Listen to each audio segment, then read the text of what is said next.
بسم اللہ الرحمن الرحیم۔ مسجد کے اندر آنے کی شہادت بندی کیسے کرا؟ مثال کے طور پہ ہمارے گھر کوئی فیسٹیول، کوئی اوکیشن، کوئی ایسی پارٹی چیز ہو تو ہم کن لوگوں کو انوائٹ کریں؟ جن لوگوں کا آنا ہمیں پسند ہوتا ہے کہ وہ لوگ ہمارے گھر آئیں تو ان کے آنے سے ہمیں خوشی ملے، ہم انہی لوگوں کو انوائٹ کرتے ہیں کہ جن کے آنے سے ہمیں خوشی ملتی ہے، جن کا آنا ہمیں پسند ہوتا ہے، ہم ان کو انوائٹ کرتے ہیں اور وہ آتے ہیں تو ہمیں خوشی ملتی بھی ہے۔ ہم اپنے دشمنوں کو، جن کا آنا ہمیں ناپسند ہو، ان کو انوائٹ نہیں کرتے ہیں۔ تو اسی طریقے سے مسجد یہ اللہ کا گھر ہے۔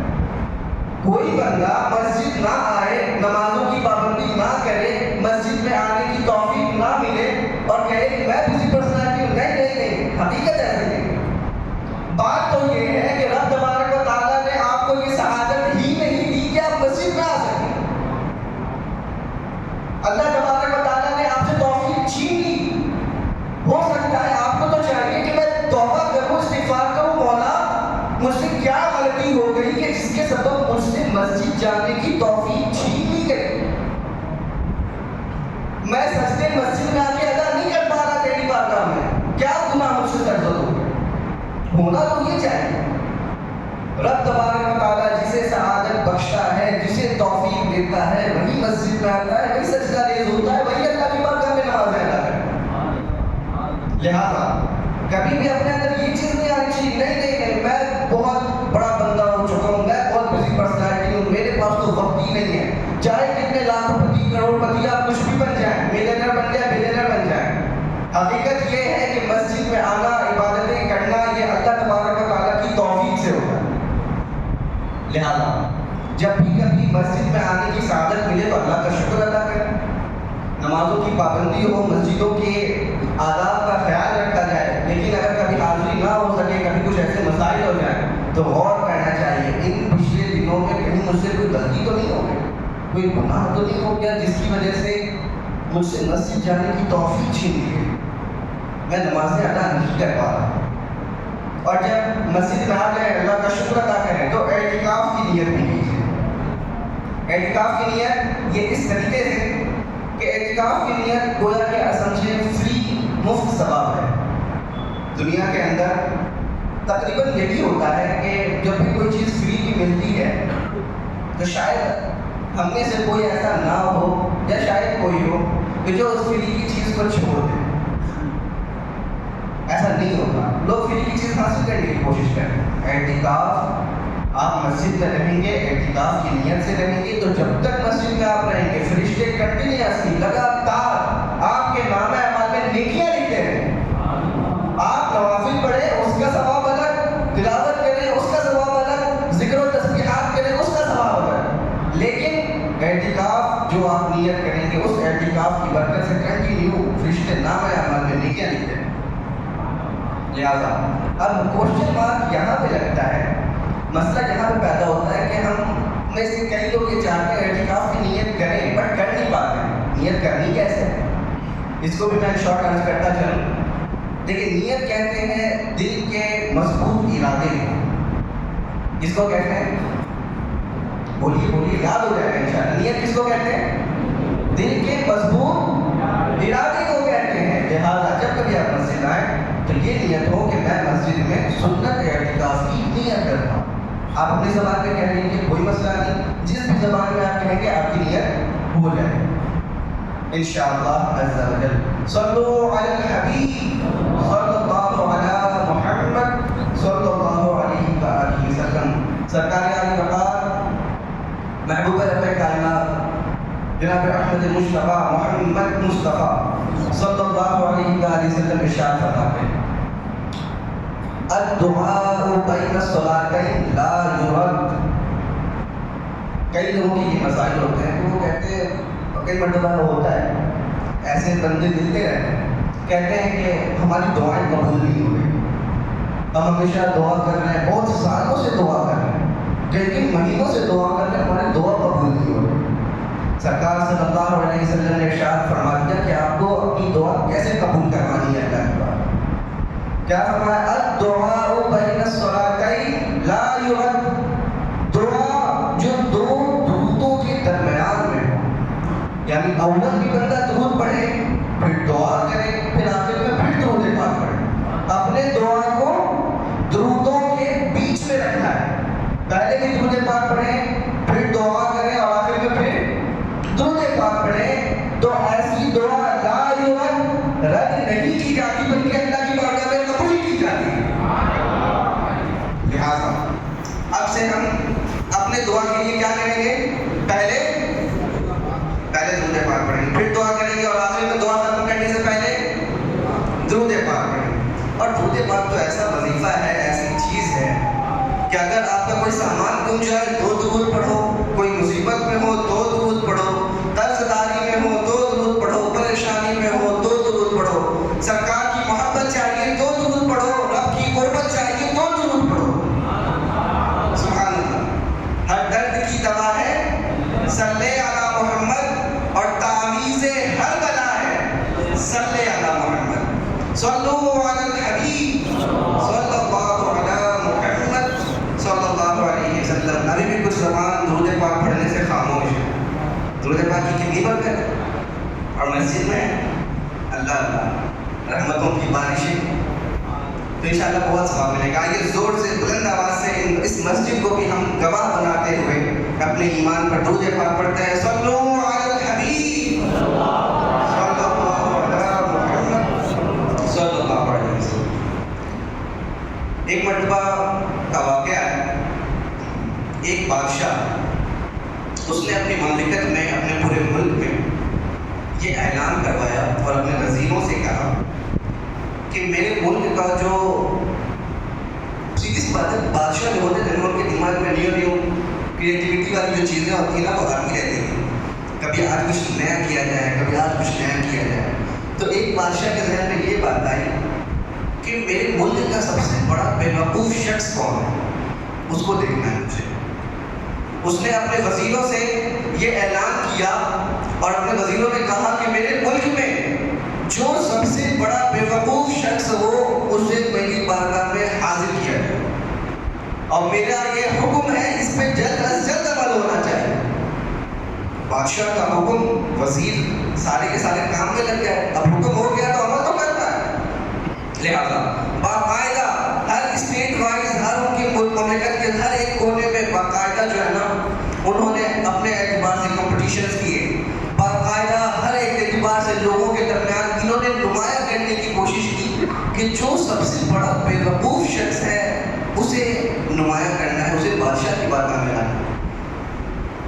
کئی اعتبار سے کئی کمپٹیشنز ہوئے، بالآخر ایک پورے ملک کا سب سے بڑا بیوقوف شخص اس کو منتخب کر لیا، وہ سلیکٹ ہو گیا اور اس کو بادشاہ کے دربار میں لایا گیا.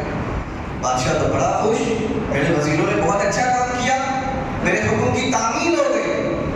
جو وہ بیوقوف شخص آیا تھا، بادشاہ نے خوشی کے مارے اپنے گلے سے بیش قیمتی ہیرے موتیوں والا مالا اتارا اور اس بیوقوف شخص کے گلے میں ڈالا. اعزاز کے طور پہ، گفٹ کے طور پر اس کو ایک مالا دے کر اس کو روانہ کر دیا. چند دنوں کے بعد بادشاہ کی طبیعت علیل ہو گئی. ایسا ہوا کہ ڈاکٹرز نے جواب دے دیا، اس کی طبیعت کافی زیادہ ناساز. پورے ملک میں یہ خبر پھیل گئی کہ بادشاہ کی طبیعت بہت زیادہ خراب ہے. اب وہ بیوقوف شخص، اس کو بھی یہ اطلاع ملی کہ بادشاہ کی طبیعت خراب ہے، اس نے اتنا اعزاز سے نوازا تھا مجھے، اسی کی طبیعت خراب ہے، چلیے ان سے ملاقات کرتے ہیں. وہ بیوقوف شخص آیا اور آ کر بادشاہ کی بارگاہ میں پہنچا اور کہا کہ حضور کیسی طبیعت ہے، کیا حالت ہے؟ بادشاہ بالکل غم میں بڑی توجہ سے سنی. یہ لاسٹ میں آپ سے پیراگراف سمجھ کے بیان کروں. اس بادشاہ سے اس نے کہا کہ حضور کیسی طبیعت ہے، آپ کیسا فیل کر رہے ہیں، کیسی احساسات، کیسے معاملات چل رہے ہیں؟ بادشاہ نے کہا غم میں کچھ اچھا نہیں ہے، بس اب اس دنیا سے میں دوسری دنیا کی طرف جانے والا ہوں. یہاں ان ساری چیزوں کو چھوڑ کر میں کسی اور دنیا کی طرف جانے والا ہوں. بادشاہ کا یہ کہنا تھا بیوقوف بڑا کنفیوز ہوا، بادشاہ یہاں سے کہاں جائے؟ بیوقوف تو بیوقوف ہوتا ہے۔ پھر بادشاہ سے پوچھا کہ حضور آپ دوسری جگہ جا رہے ہیں؟ کہا کہ جی ہاں، اب میں جو ہے آخری گھڑی چل رہی ہے، اب میں دوسری طرف چلا رہا ہوں۔ اس بیوقوف شخص نے چند سوالات کیے، وہ سوالات ہمیں بھی اپنے آپ سے کرنا ہے۔ اس شخص نے کہا بادشاہ سلامت، آپ جہاں جا رہے ہیں کیا اس جگہ بھی آپ کے لیے اتنے بڑے بڑے عالیشان محلات تیار ہیں؟ کہاں جا رہے ہیں؟ بادشاہ سلامت سوچنے لگے، مر کر تو مٹی کے اندر قبر کے اندر جانا ہے، اور مر کر جب ہم قبر کے اندر جائیں گے جنت و جہنم کا فیصلہ ہوگا، میں نے وہاں کے لیے تو کوئی تیاری نہیں کی، نہ کوئی محلات بنائے۔ اس نے کہا نہیں۔ بادشاہ سے پھر اس نے سیکنڈ کوشچن کیا، حضور یہ بتائیے آپ کے بارے میں یہاں دیکھتا ہوں آپ کے اتنے نوکر چاکر اتنے خادمین کنیزیں موجود ہیں، کیا جہاں آپ جا رہے ہیں وہاں بھی اتنے خادمین موجود ہیں، انتظامات پورے کر لیے گئے؟ بادشاہ نے کہا بات تو بڑے پتے کی ہے لیکن میں نے ایسا کچھ کیا تو نہیں۔ تیسرا کوشچن اس نے کیا، بادشاہ سلامت آپ جہاں جا رہے ہیں کیا دنیا کی طرح اتنے مال و دولت ہیرے موتی جو کچھ آپ کے سارے خواہشات پوری کرنے کے لیے ہیں، کیا جہاں جا رہے ہیں وہاں کے لیے بھی بہت سرمایہ مال جمع کر کے رکھا یا نہیں؟ بادشاہ نے کہا وہاں کے لیے کوئی سرمایہ مال دولت ایسی چیز تو میں نے جمع نہیں کی۔ اب اس بیوقوف کا رد عمل، اس کا عمل یہ تھا، اس نے کیا کیا کہ کہا بادشاہ سلامت آپ جہاں جا رہے ہیں آپ کو پہلے سے پتہ ہے، ابھی آپ کا انتقال نہیں ہوا، آپ کو پتہ ہے کہ میں وہاں جا رہا ہوں اور آپ کو ساری چیزیں معلوم ہے، پھر بھی تیاری کچھ بھی نہیں، تب تو مجھ سے بڑے بیوقوف آپ ہیں۔ اس نے اپنے گلے سے وہ مالا اتارا اور واپس بادشاہ کے گلے میں ڈال دیا۔ محترم اور پیارے اسلامی بھائی، یہ سارے سوالات بظاہر ایک کوئی بیوقوف شخص کے ہیں، لیکن یہ سوالات ہم اپنے آپ سے بھی کر کے دیکھیں۔ حقیقت یہی ہے، زندگی چند لمحوں کی، چند دنوں کی، چند مہینوں کی، چند سالوں کی ہے، جہاں ہمیں جانا ہے اور ہمیشہ کے لیے جانا ہے۔ ایک مرتبہ جس کا انتقال ہوا دوبارہ اس کو زندگی نہیں ملے۔ کل قیامت کے دن لوگ حسرتیں کرتے رہ جائیں گے، ہر ایک کو حسرت ہوگی۔ کل قیامت کے دن نیکوں کو بھی حسرت ہوگی، گنہگاروں کو بھی حسرت ہوگی۔ گنہگاروں کو اس بات کی حسرت ہوگی کہ کاش مجھے زندگی میں دوبارہ بھیج دیا جائے، دنیا کے اندر دوبارہ بھیج دیا جائے، تاکہ میں گناہ چھوڑ کر اللہ کی بارگاہ میں عبادتیں کروں۔ اور نیکوکاروں کو، نیک لوگوں کو یہ حسرت ہوگی کہ کاش مجھے دوبارہ بھیج دیا جائے تاکہ میرے جو لمحات کم عبادت میں گزرے یا جو میں جہاں پہ غافل رہ گیا ان وقتوں میں بھی اللہ کی اور زیادہ عبادتیں کروں۔ اللہ ہم کن لوگوں میں بننا چاہتے ہیں، کیسی حسرت چاہتے ہیں؟ مزید عبادتوں والا یا پھر گناہوں کو چھوڑ کر نیکیوں والا؟ غیر لوگ یہ تمنا کریں گے کاش کہ مجھے دوبارہ بھیجا جائے تو میں ایمان لے آؤں، میں یہ کر لوں، میں یہ کر لوں۔ اور جب کل قیامت کے سارے معاملات دیکھے جائیں گے، آپ سنتے ہوں گے بابا امام صاحب عموماً یہ تلاوتیں کرتے ہیں دیگر مسجدوں میں، عموماً یہ ہوتا ہے یا لیتنی کنت ترابا، پارہ 30 کے اندر سورہ نبا کے اندر رب تبارک و تعالیٰ ارشاد فرماتا ہے کہ کل قیامت کے دن حسرت کیا ہوگی؟ کہیں گے لوگ یا لیتنی کنت ترابا، کاش کہ میں مٹی ہوتا، کاش کہ میں مٹی ہوتا۔ یعنی اس طریقے سے کہ بندہ اس وقت اس قدر پریشان ہوگا، اس قدر معاملات میں آزمائش میں گرا ہوگا کہ وہ بالآخر یہ تمنا کرے گا کاش میں انسان ہوتا ہی نہیں، مٹی ہوتا، نہ پھر حساب و کتاب کے معاملات ہوتے، نہ جنت جہنم کے معاملات ہوتے۔ اور یاد رکھیے سرکار صلی اللہ علیہ وسلم نے ارشاد فرمایا یہ ساری چیزیں، یہ سارے معاملات، یہ آخرت اسی کی بہتر ہوگی، یہ سارے معاملات اسی وقت بہتر ہوں گے جبکہ جس کا ایمان پر خاتمہ ہوا ہو، جس کا ایمان پر خاتمہ ہوا ہو۔ بندہ دنیا میں بہت نیک ہے، بہت کام کرتا ہے، بہت ساری چیزیں ہیں، لیکن اگر ایمان پر خاتمہ نہیں ہوا دنیا میں امام غزالی نے فرمایا دنیا میں 4 طریقے کے لوگ ہیں. امام غزالی صوفیہ کے بہت بڑے پیشوا ہیں, بزرگ ہیں. فرماتے ہیں دنیا میں 4 طرح کے لوگ ہیں. ایک تو وہ جو مسلمان گھر میں پیدا ہوا, مسلمانہ زندگی گزاری, مسلمان ہو کر اس دنیا سے چلا گیا. نمبر 2 جو غیر کے یہاں پیدا ہوا, غیر والی زندگی گزاری اور اسی حالت میں مر گیا. نمبر 3 وہ لوگ کہ جو غیر تھے لیکن زندگی میں انہیں اللہ نے ایمان کی دولت سے نواز دیا اور ایمان پر خاتمہ ہوا.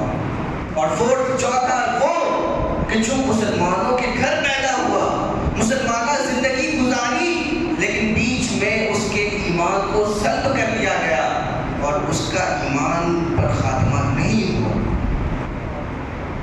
امید کی ہو کہ میں جنت میں جاؤں گا, گناہ ہم کریں, بے باکیاں ہم کریں, فلمیں ڈرامے گانے باجے ہر چیز ہم کریں, پھر امید کیا ہے؟ جنت میں تو ہم جائیں, کلمہ ہم پڑھتے ہیں. یاد رکھیے گناہوں کی وجہ سے بھی اللہ پاک ایمان سلب فرما لیتا ہے, ایمان چھین لیتا ہے. اب یہ تو بات ہو گئی کہ بدعمالیوں کی وجہ سے ایمان چھین جانا. کبھی کبھی کیا ہوتا ہے بندہ پراپر ٹھیک چل رہا تھا, پراپر وے میں تھا, لیکن اچانک سے کیا ہوتا ہے اس کے ذہن میں کوئی وسوسہ آتا ہے, ایسی بات اللہ کے بارے میں, اس کے رسول کے بارے میں, اللہ کے اولیاء کے بارے میں, بزرگوں کے بارے میں, کچھ ایسے غلط تھاٹس پیدا ہوتے ہیں کہ جس کی وجہ سے اس کا کانسیپٹ غلط ہو جاتا ہے.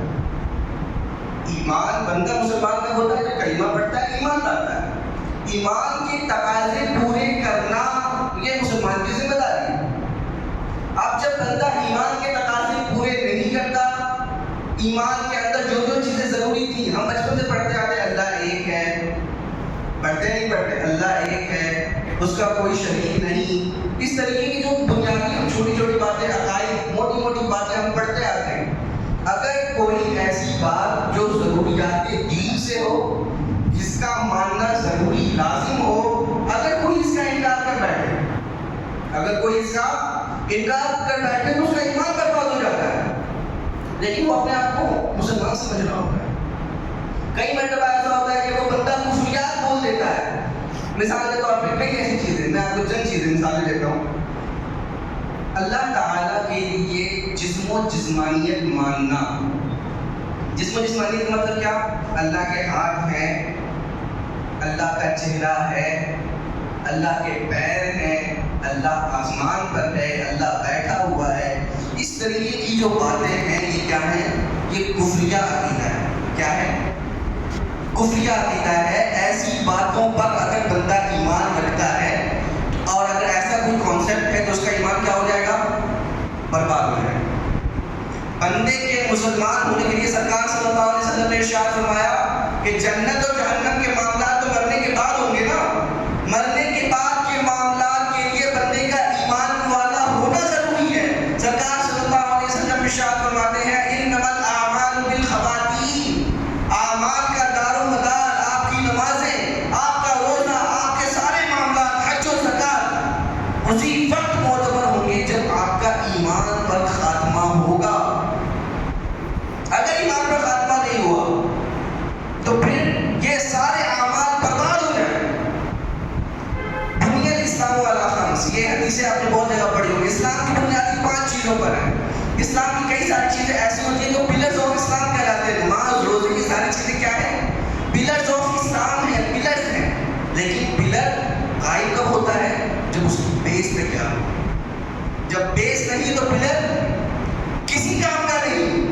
نماز, روزے, ہر چیز ہم بہت زیادہ کریں, لوگوں کے سامنے عبادت گزار بن جائیں, لیکن ایمان ہی نہ ہو. ایسا ہی ہو گیا جو بندہ کفریہ عقیدہ رکھے اور پھر عبادتیں کرتے رہے تو یہ تو ایسا ہی ہے جو غیر ہے, اس نے کلمہ نہیں پڑھا, نہ کچھ کیا, اور نمازیں پڑھ رہا ہے تو آپ کے ساتھ غریبوں کو کھانا کھلا رہا ہے. کئی لوگوں کے ذہن میں ایک کوشچن آتا ہے اور وہ لوگ باقاعدہ سوال بھی کرتے ہیں دعوت اسلام میں مسیحانے کے نام سے, وہ فلاں ہے, وہ تو ایمان والا تو نہیں ہے لیکن غریبوں پہ بہت خرچ کرتا ہے, غریبوں کی بہت مدد کرتا ہے. یہ ساری چیزیں, ساری نیکیاں, سارے ان اعمال کی جزا اللہ دنیا میں ہی اس کو دے دے گا, اس کے لیے آخرت میں کوئی حصہ نہیں.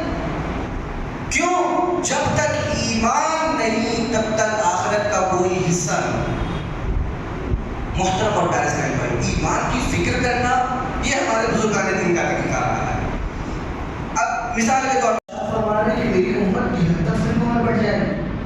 جب ایسی بات ہوئی تو صحابہ کو بڑا تعجب ہوا، ایسا بھی ہوگا یا رسول اللہ، تب تو پھر بڑا انتشار ہو جائے گا، بڑی باتیں ہو جائیں گی۔ لیکن سرکار نے فرمایا کہ ان میں سے ایک جنتی ہوگا، باقی سب کے سب جہنمی ہوں گے۔ اب صحابہ کے ذہن میں یہ کوشچن ہے کہ یا رسول اللہ پہچانا کیسے جائے، پہچانا کیسے جائے کہ کون جنتی ہے، کس کو ہم سمجھیں؟ اسلام کا دعویٰ تو کون کرے گا؟ سرکار نے ایک حدیث میں فرمایا کہ کل بروز قیامت، قرب قیامت، قیامت سے قریب کچھ ایسا زمانہ آئے گا کہ لوگ جب تلاوتیں کریں گے تو تم اپنی تلاوت کو ان کے سامنے حقیر کمتر سمجھو گے۔ وہ اتنی زیادہ نمازیں پڑھیں گے، اتنا زیادہ سجدہ کریں گے کہ پھر تم جب اپنی نمازوں کو دیکھو گے تو تمہیں اپنی نمازیں کم گھٹیا لگیں گی۔ حالانکہ جو وہ لوگ تلاوت کر رہے ہیں، وہ نمازیں پڑھ رہے ہیں، ان کی تلاوتیں، ان کی عبادتیں ان کے حلق سے نیچے نہیں جاتی، دل تک پہنچتی ہی نہیں، وہ صرف زبانی دکھاوے کے طور پر۔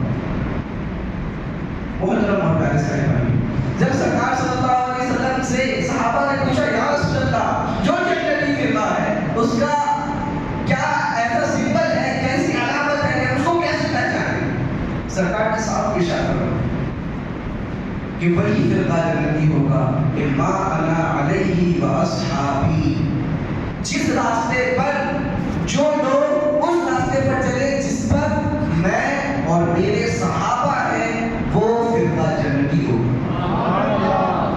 جس راستے پر میں اور میرے صحابہ ہیں وہ لوگ جنتی ہوں گے۔ آج لوگ کیا کہہ رہے ہیں؟ سرکار نے تو علامت ہی نہیں ارشاد فرمائی کہ بندہ میرے طریقے پہ اور صحابہ کی طریقے پر ہو، لیکن لوگ کیا کہہ رہے ہیں؟ نہیں نہیں، صحابہ کی ماننی نہیں ہے، معاذ اللہ ابن عربی، پھر کہیں گے نہیں ہم تو جنتی ہیں، پھر کہیں گے نہیں ہم تو جنت میں جانے والے ہیں، ہم تو قرآن حدیث پہ عمل کر رہے ہیں۔ آپ کیسے حدیث پہ عمل کر رہے ہیں جب حدیث میں سرکار نے یہ فرما دیا کہ صحابہ کے طریقے پہ عمل کرنا ہے؟ ایک جگہ پہ رسول صلی اللہ علیہ وسلم ارشاد فرماتے ہیں کہ تم میں سے ہر ایک کو چاہیے کہ جو ہے نا وہ میرے صحابہ کے طریقے کو مضبوطی سے پکڑ لے۔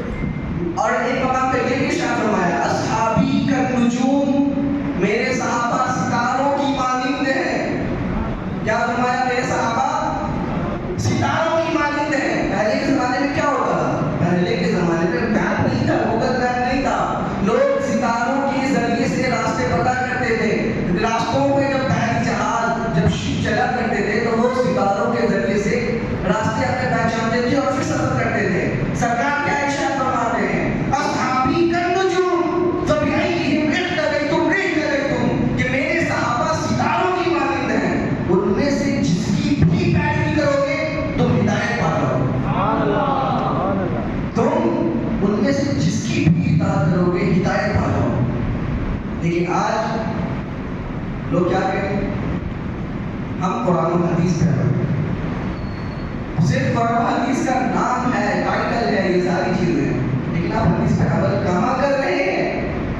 آپ تو صاف حدیثوں سے انکار کر بیٹھے، آپ تو صاف قرآن کی آیتوں سے انکار کر بیٹھے۔ اللہ نے فرمایا اولو الامر کی اطاعت کرو، آپ نے اولو الامر کو چھوڑ دیا، کہا نہیں ہم خود سے قرآن سے حدیثوں سے مسئلہ سمجھیں۔ جو لوگ یہ کہتے ہیں کہ ہم جو ہے نا قرآن و حدیث سے ڈائریکٹ مسئلہ سمجھیں گے، ڈائریکٹ ساری چیزیں نکالیں گے، یاد رکھیے محدث کبھی بہت بڑے محدث حضرت سفیان بن عیینہ جو بہت بڑے محدث گزرے ہیں، ان کا قول ہے، فرماتے ہیں الاحادیث مضلہ، الاحادیث مضلۃ الا للفقیہ، کہ احادیث جو ہیں حضور صلی اللہ علیہ وسلم کے جو اقوال ہیں، جو فرامین ہیں، یہ احادیث بندے کو گمراہ کر دے گی مگر فقیہ کو نہیں کر سکے۔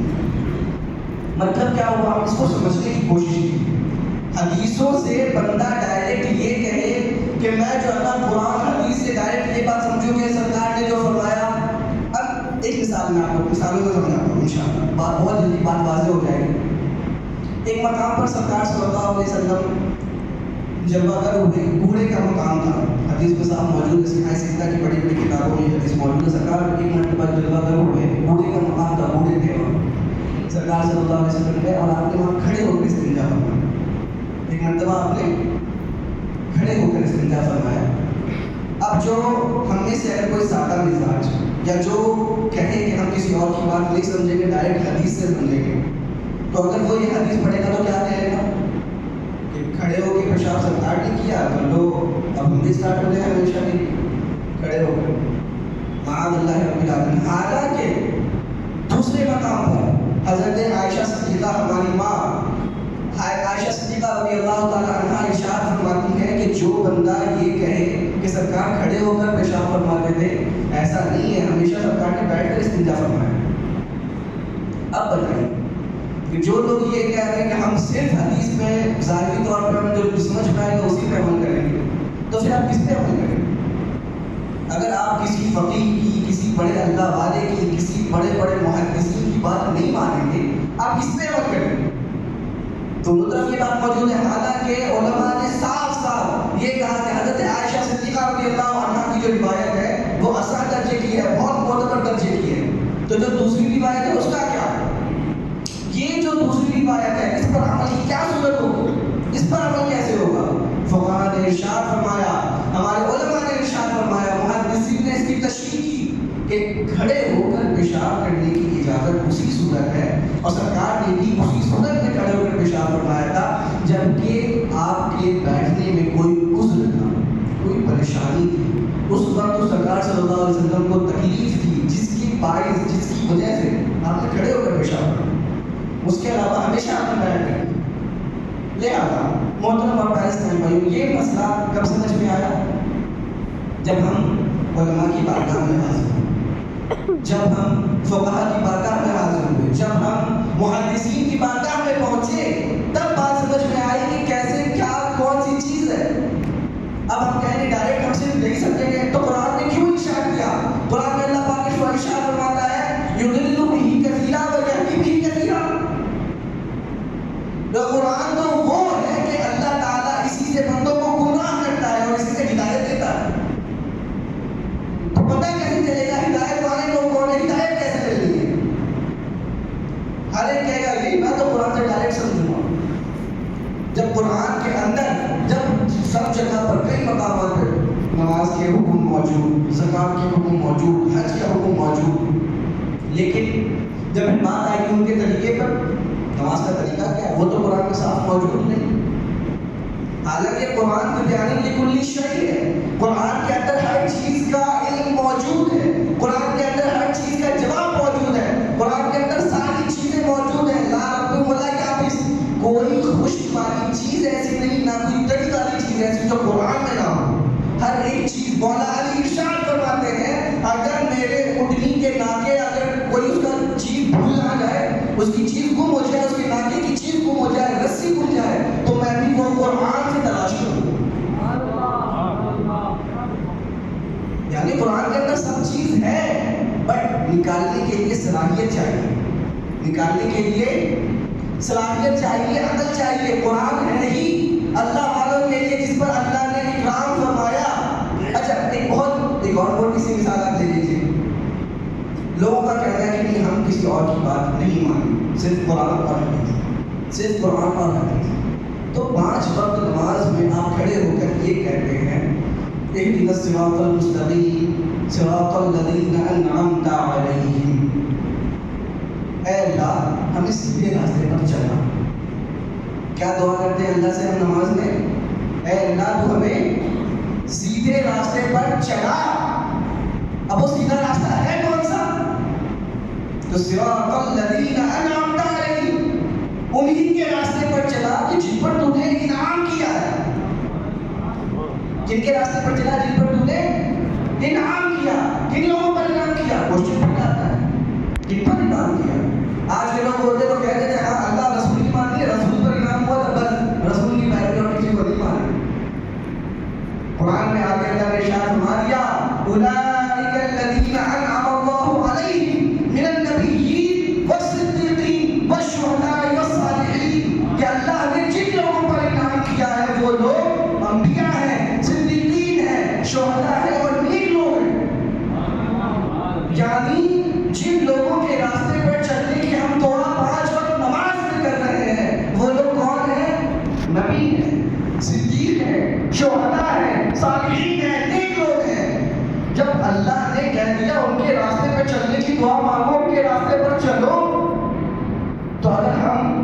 غوث پاک کی سیرت پر عمل کریں، اگر آج ہم خواجہ غریب نواز کی سیرت پر عمل کریں، اگر آج ہم حضور اعلیٰ حضرت کی سیرت پر ان کے طریقے پر عمل کریں، تو لوگ کہہ رہے ہیں کہ غیر خدا کی عبادت، غیر خدا کا ذکر.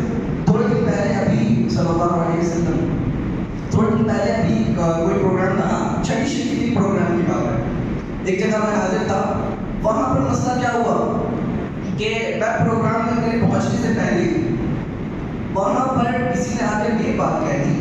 جب اعلان ہوا کہ آج پروگرام ہوگا تو وہاں ایک بندہ گھر سے انگلش قرآن بات سمجھ کے پہلے مینٹالٹی دیکھی اس بندے کی، جس کو قرآن عربی پڑھنی نہیں آ رہی، جس کو قرآن اردو میں سمجھ میں نہیں آ رہا، وہ انگلش ٹرانسلیشن والے نے ایک بک لے کر آیا اور کہہ رہا ہے کہ دیکھیے قرآن میں لکھا ہوا ہے. اس نے ایک مؤذن صاحب سے کہا دیکھیے قرآن میں لکھا ہوا ہے کہ اللہ کے علاوہ کسی اور کی عبادت مت کرو، اللہ کے علاوہ کسی اور کو مت پکارو، اللہ کے علاوہ کسی اور کا ذکر مت کرو. آپ مسجد کے اندر خواجہ غریب نواز کا ذکر کیوں کر رہے ہیں؟ اس سے تو قرآن نے منع کیا ہے. اللہ اکبر. لا تدعوا مع اللہ الہا آخر، یہ آیت ہے. اس نے یہ آیت پیش کے ساتھ کسی اور کو مت پکارو کا مطلب یہ ہے کہ تدعو عربی میں کہتے ہیں پکارنے کو، لیکن جہاں قرآن میں ایسے ذکر ہو اس کا مطلب ہوتا ہے کہ تدعو کا مطلب عبادت مت کرو. یعنی قرآن کا مطلب وہاں پہ کیا بنے گا؟ تفسیروں میں کیا لکھا کہ تدعو جو ہے یہ تعبدو کے معنی میں، تدعو یہ تعبدو کے معنی میں، یعنی اللہ کے ساتھ کسی اور کو مت پکارو کا مطلب یہ ہے اللہ کے ساتھ کسی اور کی عبادت مت کرو. تفسیر میں تو یہ لکھا ہے، لیکن اس نے کہاں سے لکھا؟ اپنی دماغ سے. کسی اور کو بولو مت، کسی اور کا نام بھی مت لو، کسی اور کا ذکر بھی مت کرو، کسی اور کی بات ہی مت کرو. تو یہ نتیجہ کس کا ہے؟ اپنی عقل پر چلنے کا. یہ نتیجہ کس کا ہے؟ اپنی عقل پر چلنے کا. اگر وہ تفسیر پڑھتا، اگر وہ بزرگوں کی تفاسیر پڑھتا، سرکار کے فیض یافتہ صحابہ کی، حضرت ابن عباس کی، عبداللہ ابن مسعود کی، بڑے بڑے صحابہ کی اگر تفسیریں پڑھ لیتا تو آج یہ فضول بہکی ہوئی باتیں نہیں کرتا. آج یہ بات کیوں ہوئی؟ اس وجہ سے ہوئی کیونکہ اس نے قرآن و حدیث کو خود سے سمجھنے کی کوشش کی. قرآن حدیث یہ بالکل اس طریقے سے ہے جیسے کہ ایک گہرا سمندر. آپ کو پتا ہوگا کہ سمندر کی گہرائی اس قدر ظاہر ہے، اس قدر ظاہر ہے کہ آج تک وہ حصہ جہاں پر سن لائٹ نہیں پہنچتا، اتنے ڈیپ ہے، اتنا ڈیپ ہے سمندر کہ جہاں پر سن لائٹ سورج کی روشنی نہیں پہنچتی، آج تک وہاں پہ ایسے ایسے مخلوق موجود ہیں جن کا آج تک لوگوں کے سامنے خلاصہ نہیں ہو سکتا. اسی طریقے سے قرآن کے اندر ہیرے موتی جواہرات ہر طریقے کی چیزیں موجود ہیں، لیکن نکالنے کے لیے ویسا غوطہ خور چاہیے، نکالنے کے لیے ویسا غوطہ خور چاہیے جو جائے تہ تک اور جا کر کے سمجھے، سیکھے، پھر اس کے اندر سے ہیرے موتی نکال کر ڈالے. جس کو عربی پڑھنے نہیں آ رہی، جس نے کبھی قرآن کے لیے تفسیر ترجمہ پڑھا نہیں، کبھی عربی سمجھا نہیں، اور آج وہ کہے کہ نہیں جو لکھا ہوا بس وہی مانے قرآن کے اندر. اب مثال کے طور پر میں ایک اور بہت اچھی مثال آپ کو دے رہا ہوں. اللہ تعالیٰ نے قرآن میں کئی مقام پر ارشاد فرمایا کہ اللہ تعالیٰ کے لیے ید اور وجہ کا لفظ عربی میں آتا ہے، وہ قرآن کے اندر موجود ہے. ید اور وجہ کا مطلب کیسے؟ ید کا مطلب ہاتھ، وجہ کا مطلب چہرہ، فیس. تو اللہ تعالیٰ کی طرف یہ چیزیں منسوب ہے کہ اللہ کے ہاتھ، اللہ کا چہرہ. اور حالانکہ اب جن لوگوں نے کہا کہ ہم قرآن خود سے سمجھیں گے، ان کی سمجھ پر دکھ ہے، افسوس ہے. انہوں نے کیا کہہ دیا کہ ہاں اللہ تعالیٰ کا چہرہ ہے، ہم مانتے ہیں اللہ کا چہرہ ہے. لوگ پڑھتے ہیں تو کہتے ہیں ہاں اللہ کا ہاتھ ہے، اللہ کا ہاتھ ہے، معاذ اللہ. حالانکہ آپ جس ایک آیت پر کہہ رہے ہیں کہ میں آیت پہ عمل کر رہا ہوں اس لیے چہرہ اور ہاتھ مانتا ہوں، تو دوسرے مقام پہ اللہ نے جب یہ ارشاد فرمایا لیسا کمثلہ شیء کہ اللہ تعالیٰ کے مثل کوئی چیز بھی نہیں ہے، نہ اللہ کی مثل کوئی چیز کبھی ہو سکتی ہے، تو پھر آپ نے اللہ کے لیے دنیا داروں کی طرح ہاتھ پیر چہرے کیسے مان لیے؟ متکلمین علماء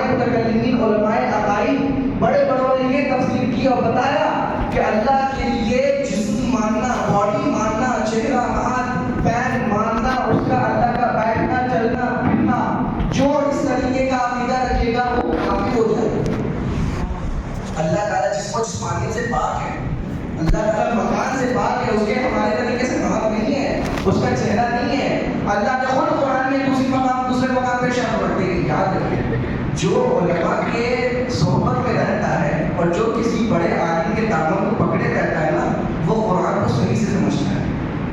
قرآن کے اندر دو طریقے کی بات, میں نے آپ کو بتایا دونوں چیزیں, ایک جگہ ہاتھ کہا گیا, دوسری طرف کیا کہا گیا, اس کی پاس کوئی چیز نہیں ہے. اب جو اپنی عقل سے چلے گا وہ کہے گا کہ ہاں ہاتھ ہے, لیکن جن لوگوں کی پیروی میں ہم ہیں, جن علماء کو ہم مانتے ہیں, انہوں نے دونوں باتوں کو دیکھا, دونوں چیزوں کو سمجھا, پھر اس کا راستہ نکالا کہ اللہ تعالیٰ نے اپنے لیے یہ ارشاد فرمایا, لیکن ہم اس سے تعبیر کچھ اور کریں گے, لیکن اس کا حقیقی علم اللہ کو ہی ہے. قرآن میں اللہ نے خود اس کا بھی حکم ارشاد فرمایا. ہمارے علماء الحمدللہ جتنا دین جان کر آپ دین کی معلومات اور اپنے عقائد اور اپنی باتیں پڑھیں گے نا, آپ اتنے زیادہ سفیشینٹ ہوں گے, اتنا زیادہ سیٹسفائڈ ہوں گے کہ الحمدللہ ہمارے علماء نے کتنی گہرائی کے ساتھ کتنی اچھے انداز میں ہمیں ساری چیزیں سمجھائیں, بتائیں, اور کبھی غلط راستے پہ نہیں جانے دیا. اللہ نے دوسرے مقام پر ارشاد فرمایا کہ قرآن پاک کی کچھ آیتیں محکمات ہیں. قرآن کی کچھ آیتیں کیا ہیں؟ محکمات, اور کچھ آیتیں وہ ہیں جو ہیں متشابہات. آیتیں دو طریقے کی, محکمات, متشابہات. محکمات کا مطلب جو چیزیں بہت واضح ہیں, ایک دم صاف صاف ہے. الحمدللہ رب العالمین الرحمن الرحیم بہت صاف ہے, تمام تعریفیں اس اللہ کے لیے جو تمام جہان کا مالک ہے, وہ بہت مہربان رحم فرمانے والا ہے. تو یہ بالکل واضح ہے, محکم آیتیں ہیں. لیکن وہ آیتیں جو متشابہات میں شامل ہوتی ہیں, وہ آیتیں کون سی ہیں؟ جس کا معنی اللہ کی شان کے لائق نہیں. اللہ نے ان آیتوں کے بارے میں ارشاد فرمایا کہ ایسی آیتوں کا علم اللہ کو ہے, اور اللہ کیا کہتا ہے پھر جن لوگوں کو ہے.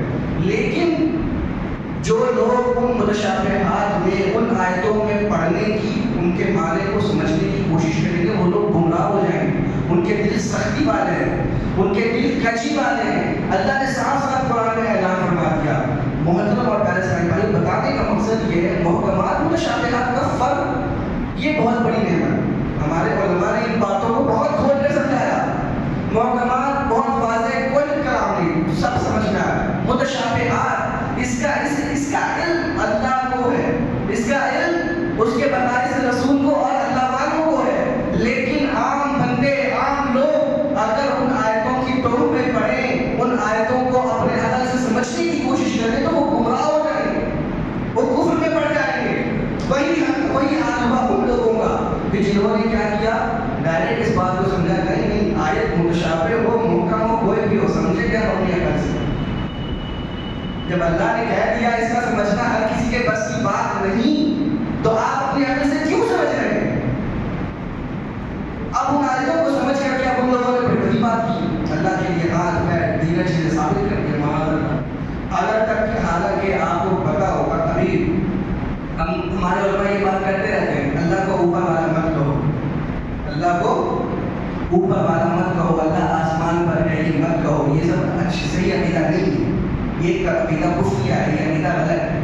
لیکن ابھی نکال میں کچھ ایسے بڑے بڑے عالم کہلانے والے لوگ, وہ کیا کہہ رہے ہیں, نہیں, اللہ آسمان پر بیٹھا ہو, معاذ اللہ.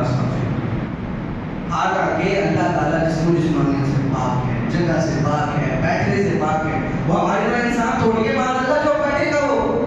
اللہ تعالیٰ انسانوں کی طرح دیگر حرکات سے پاک ہے, لیکن حرکتیں ان لوگوں کی ایسے کر نہیں, اللہ آسمان پہ بیٹھا, معاذ اللہ. لہٰذا محترم پیسے پر کئی طریقے کی ایسی باتیں ہیں جہاں پر معاملات بہت زیادہ بگڑے ہوئے. لوگوں نے قرآن و حدیث کو اپنا دماغ کا کھیل سمجھ لیا, بس ہم جیسے چاہے سمجھے, جیسے چاہے جو مانا کر دیں, جیسے چاہے جو باتیں سمجھ لیں. حالانکہ ایسا بالکل بھی نہیں. قرآن میں اللہ نے کیوں فرمایا, فاسألوا اہل الذکر ان کنتم لا تعلمون. قرآن میں اللہ صاف صاف اعلان فرما رہا ہے, اے لوگوں, اگر کبھی کوئی بات سمجھ میں نہ آئے, اگر کبھی کوئی شریعت کا مسئلہ سمجھ میں نہ آئے, تو کیا کرو, جا کر اہل علم سے پوچھو. جا کر کس سے پوچھو, بولیے بھائی. یہ ان لوگوں کے چہرے پر بہت بڑا تماچا ہے, بہت بڑا تماچا ہے, جو یہ کہتے ہیں کہ سب چیز ہمیں خود سے سمجھ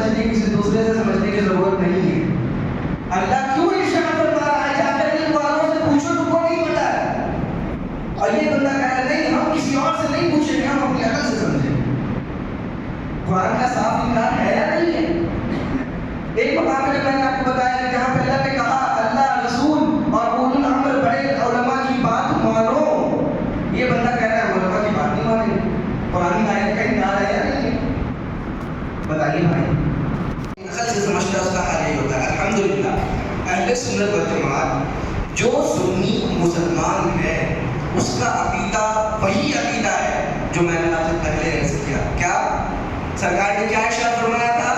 ما انا علیہ و اصحابی، صحابہ نے کیا پوچھا تھا؟ یا رسول اللہ جو جنتی لوگ ہیں ان کی علامت کیا ہے؟ جنت میں کون جائیں گے؟ سرکار نے کیا ارشاد فرمایا؟ ما انا علیہ و اصحابی، جس راستے پر میں اور میرے صحابہ ہیں۔ الحمدللہ ہمارے پاس جو عقیدہ ہے، جو اعمال ہے، جو طریقے ہیں، یہ وہی طریقے ہیں جس پر صحابہ نے عمل کیا سرکار سے سیکھ کر، جس پر تابعین نے عمل کیا صحابہ سے سیکھ کر، جس پر تبع تابعین نے عمل کیا تابعین سے سیکھ کر، جس کے بعد کے اولیاء نے عمل کیا ان تابع تابعین بڑے بڑوں سے سیکھ کر وہ طریقہ ہم تک پہنچا اور ہم ان طریقوں پہ عمل کر رہے ہیں۔ کیا یہ وہی طریقہ نہیں جو صحابہ کا اور رسول کا طریقہ؟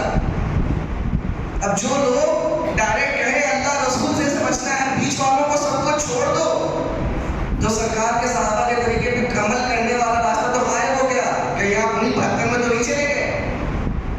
بات سمجھ میں آ رہی ہے؟ کیا آپ انہیں 72 میں تو نہیں چلے گئے جن کے بارے میں سرکار نے فرمایا کلہم فی النار، تمام کے تمام جہنمی ہیں الا واحدہ، مگر کہ ایک۔ محترم اور پائز ہیں کوئی یہ وقت بہت فیتن دور ہے۔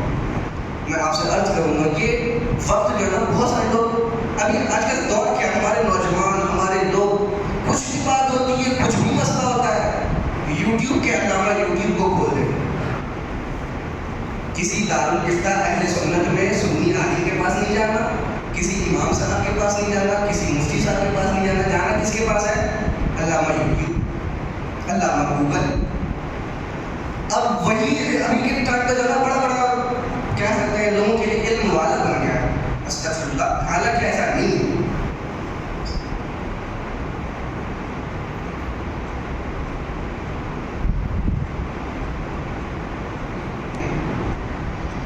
گوگل، یوٹیوب یا دیگر کوئی بھی پلیٹ فارم ہو، سوشل میڈیا، یہ سارے وہ پلیٹ فارمز ہیں جہاں پر میرا دل کرے گا تو میں کچھ بھی ڈال دوں، ہے یا نہیں ایسا بھائی؟ میرا دل جو کرے گا میں وہ ڈال دوں، آپ کا دل جو کرے گا وہ ڈال دیجیے۔ اگلا بندہ سرچ کرے گا آپ کی بات اس کو مل جائے گی۔ دنیا میں ہر طرح کے لوگ، ہر عقل کے لوگ ہیں، ہر طریقے کے لوگ ہیں۔ تھوڑا دن پہلے ایک جو ہے نا نیوز میں یہ بات آئی تھی کہ جو ہے نا کسی نے ان نون پرسن سے جو ہے نا کچھ بات چیت کی تھی سوشل میڈیا پلیٹ فارم سے، جب جا کر اس نے ملاقات کی تو اس نے اس کا مرڈر کر دیا۔ حالانکہ وہ لوگ آپس میں جانتے نہیں تھے کسی کو کچھ بھی، بس ایک بار کی بات ہوئی، ملاقات ہوئی، مرڈر ہو گیا، ختم۔ اب سوشل میڈیا ہو، گوگل ہو، یوٹیوب ہو، کچھ بھی ہو، اگلا بندہ کون ہے، کیا ہے، کیسا ہے، بیک گراؤنڈ کیا ہے، اس کا کانسیپٹ کیا ہے، ہمیں نہیں پتا۔ ہم نے ایک بار اس کو سنا، نہیں یار بات تو صحیح کرتا ہے، نہیں اس کی بات تو سمجھ میں آتی ہے، ارے یار یہ بندہ بہت اچھی تقریر کرتا ہے، اسی کو سننا چاہیے۔ اب وہ بندہ کس لیول کا ہے، کیا وہ انہیں 72 میں سے تو نہیں ہے؟ محترم ذرا سمجھنے کی کوشش کیجیے۔ جب ہمیں بتا دیا گیا قرب قیامت دین پر قائم رہنا اتنا مشکل ہے جیسے ہاتھ میں انگارہ لینا، جب ہمیں بتا دیا گیا تو ہم اتنی بے باکی کیوں کر سکتے ہیں؟ ہم اتنے لاپرواہ کیسے ہو سکتے ہیں؟ کیا ہمیں اپنے ایمان کی فکر نہیں ہے؟ سرکار صلی اللہ علیہ وسلم نے ارشاد فرمایا بادئوا بالاعمال، اعمال صالحہ نیک کام کرنے میں جلدی کرو، جلدی جلدی نیک اعمال کرتے رہو۔ اس کے آگے حدیث کے الفاظ ہیں یصبح الرجل مؤمنا ویمسی کافرا، کہ آنے والا دور ایسا آ جائے گا کہ فتنے اس قدر برپا ہو جائیں گے کہ جیسے کہ اندھیرے رات کے ستارے ہو جائیں گے۔ تو مطلب یہ ہے، پھر آگے کیا ارشاد فرمایا ہے؟ سرکار آگے ارشاد فرماتے ہیں یصبح الرجل مؤمنا ویمسی کافرا، کہ ایسا وقت آئے گا کہ صبح کے وقت بندہ مومن ہوگا، شام کو کافر ہوگا، اللہ اکبر، اور شام کو مومن ہوگا، صبح کو کافر ہوگا۔ یہ قرب قیامت کی نشانی ہے، حدیث میں موجود سرکار نے ارشاد فرمایا۔ ہم اور آپ اگر کوئی بات کہیں وہ غلط ہو سکتی ہے، ہو سکتی ہے نہیں ہو سکتی؟ ہو سکتی ہے، لیکن جس آمنہ کے لال نے کہہ دیا کہ میں ایک رات میں ایک لمحے کے اندر میں گیا میرا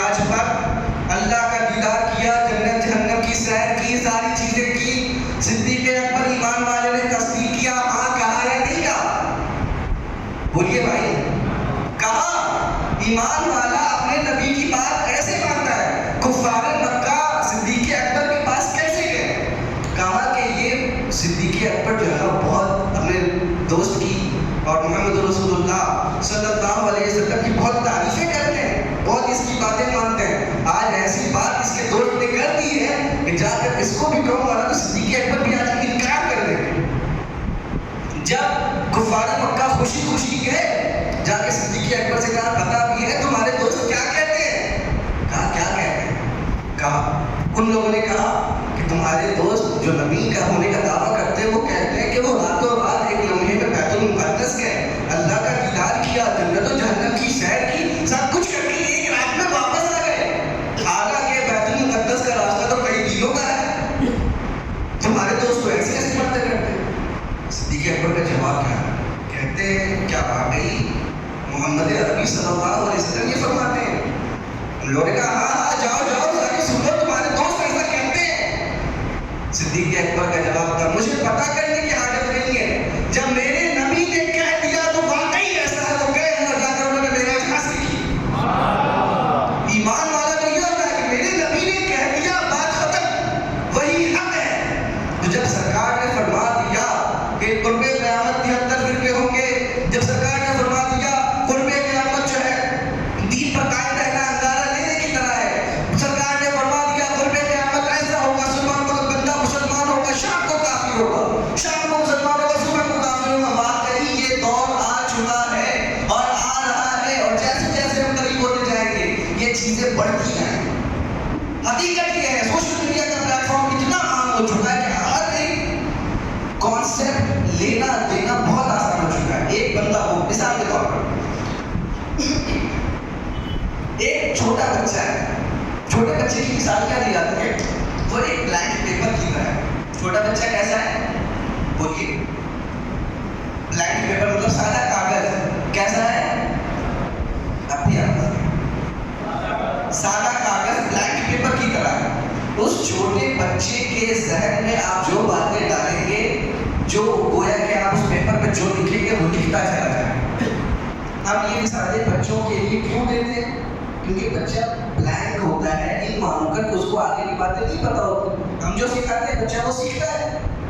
اسی طرح سے دین کی وہ باتیں کہ جب ہم نے اس کے بارے میں کبھی نہیں سیکھا, کبھی نہیں سنا, کیا سچ ہے کیا حق ہے کیا غلط ہے ہم نے کبھی نہیں سمجھا, تو جب کوئی نیا بندہ آ کر ہم سے کوئی بات کہتا ہے یا قرآن میں یہ ہے ایسا ہوگا, حدیث میں ایسا ہے, اس کا مطلب یہ ہوتا ہے, اور ہمیں اس کے بارے میں پتہ نہیں ہوتا, تو ہم کیا کہتے ہیں؟ ہاں مجھے تو پتہ تو نہیں ہے, آپ کہہ رہے ہیں تو ایسا ہی ہوگا. کوئی قرآن کا حدیث کا حضور کا نام سنے تو انکار کیسے کرتے؟ بندہ تو مسلمان ہے, مومن ہے, جب قرآن کی حدیث کی اللہ رسول کی بات آ جاتی ہے تو وہ انکار نہیں کر پاتا. وہ کہتا ہے ہاں آپ کہتے ہیں تو ہاں ہو سکتا ہے ایسا ہو. لیکن اس نے یہ غور نہیں کیا کہ بندہ سامنے والا ہے کون یہ قرآن و حدیث کی باتیں بتا رہا ہے. حالانکہ ہمارے بزرگوں کا طریقہ میں آپ سے عرض کرتا چلوں, ہمارے بزرگوں کا طریقہ تو یہ ہوتا تھا, ایک بد مذہب بندہ آیا ایک بزرگ کی بارگاہ میں, کہا حضور آپ سے کچھ بات کرنی ہے. انہوں نے چہرہ پھیر دیا. انہوں نے, حالانکہ یاد رکھیے ہمارے بزرگان دین کے اندر سخاوت اخلاق بہت اعلیٰ لیول کا ہوتا ہے. کبھی کسی کو پھٹکارتے نہیں ہیں, جھٹکا نہیں دیتا, لیکن مجھ سے بات کرنے والا میں کون تم کون, ایسا کبھی نہیں ہوتا. لیکن ایک بندہ آیا, اس نے کہا اس کو آپ سے کچھ بات کرنی ہے. انہوں نے اپنا چہرہ پھیر دیا. تھوڑی دیر کے بعد وہ پھر گیا, اس کو کچھ دینی بات کرنی, کچھ شرعی بات کرنی. انہوں نے پھر چہرہ پھیر دیا, اس سے دور چلے گئے. وہ کہنے لگا حضور زیادہ کچھ نہیں, بس میں آپ کو چند قرآن کی آیتیں سنانا چاہتا ہوں.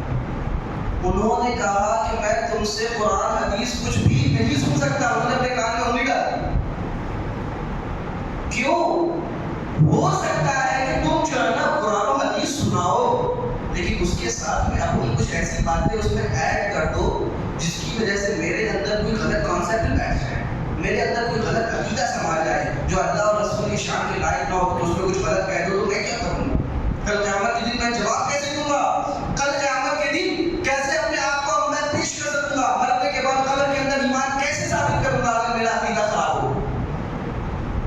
محترم اور پیارے اسلام بھائیوں, ہمارے بزرگان دین کا طریقہ تو یہ تھا کہ اگر کوئی خدا والا بندہ آ کر کچھ سمجھائے یا آگے تک صرف آیتیں سنا رہا ہے, ہم تو کہیں گے یار آیتیں تو سنا رہا ہے, کوئی ان سے اپنی بات ایڈ کر رہا ہے اس میں, ہم تو سن لیں. نہیں.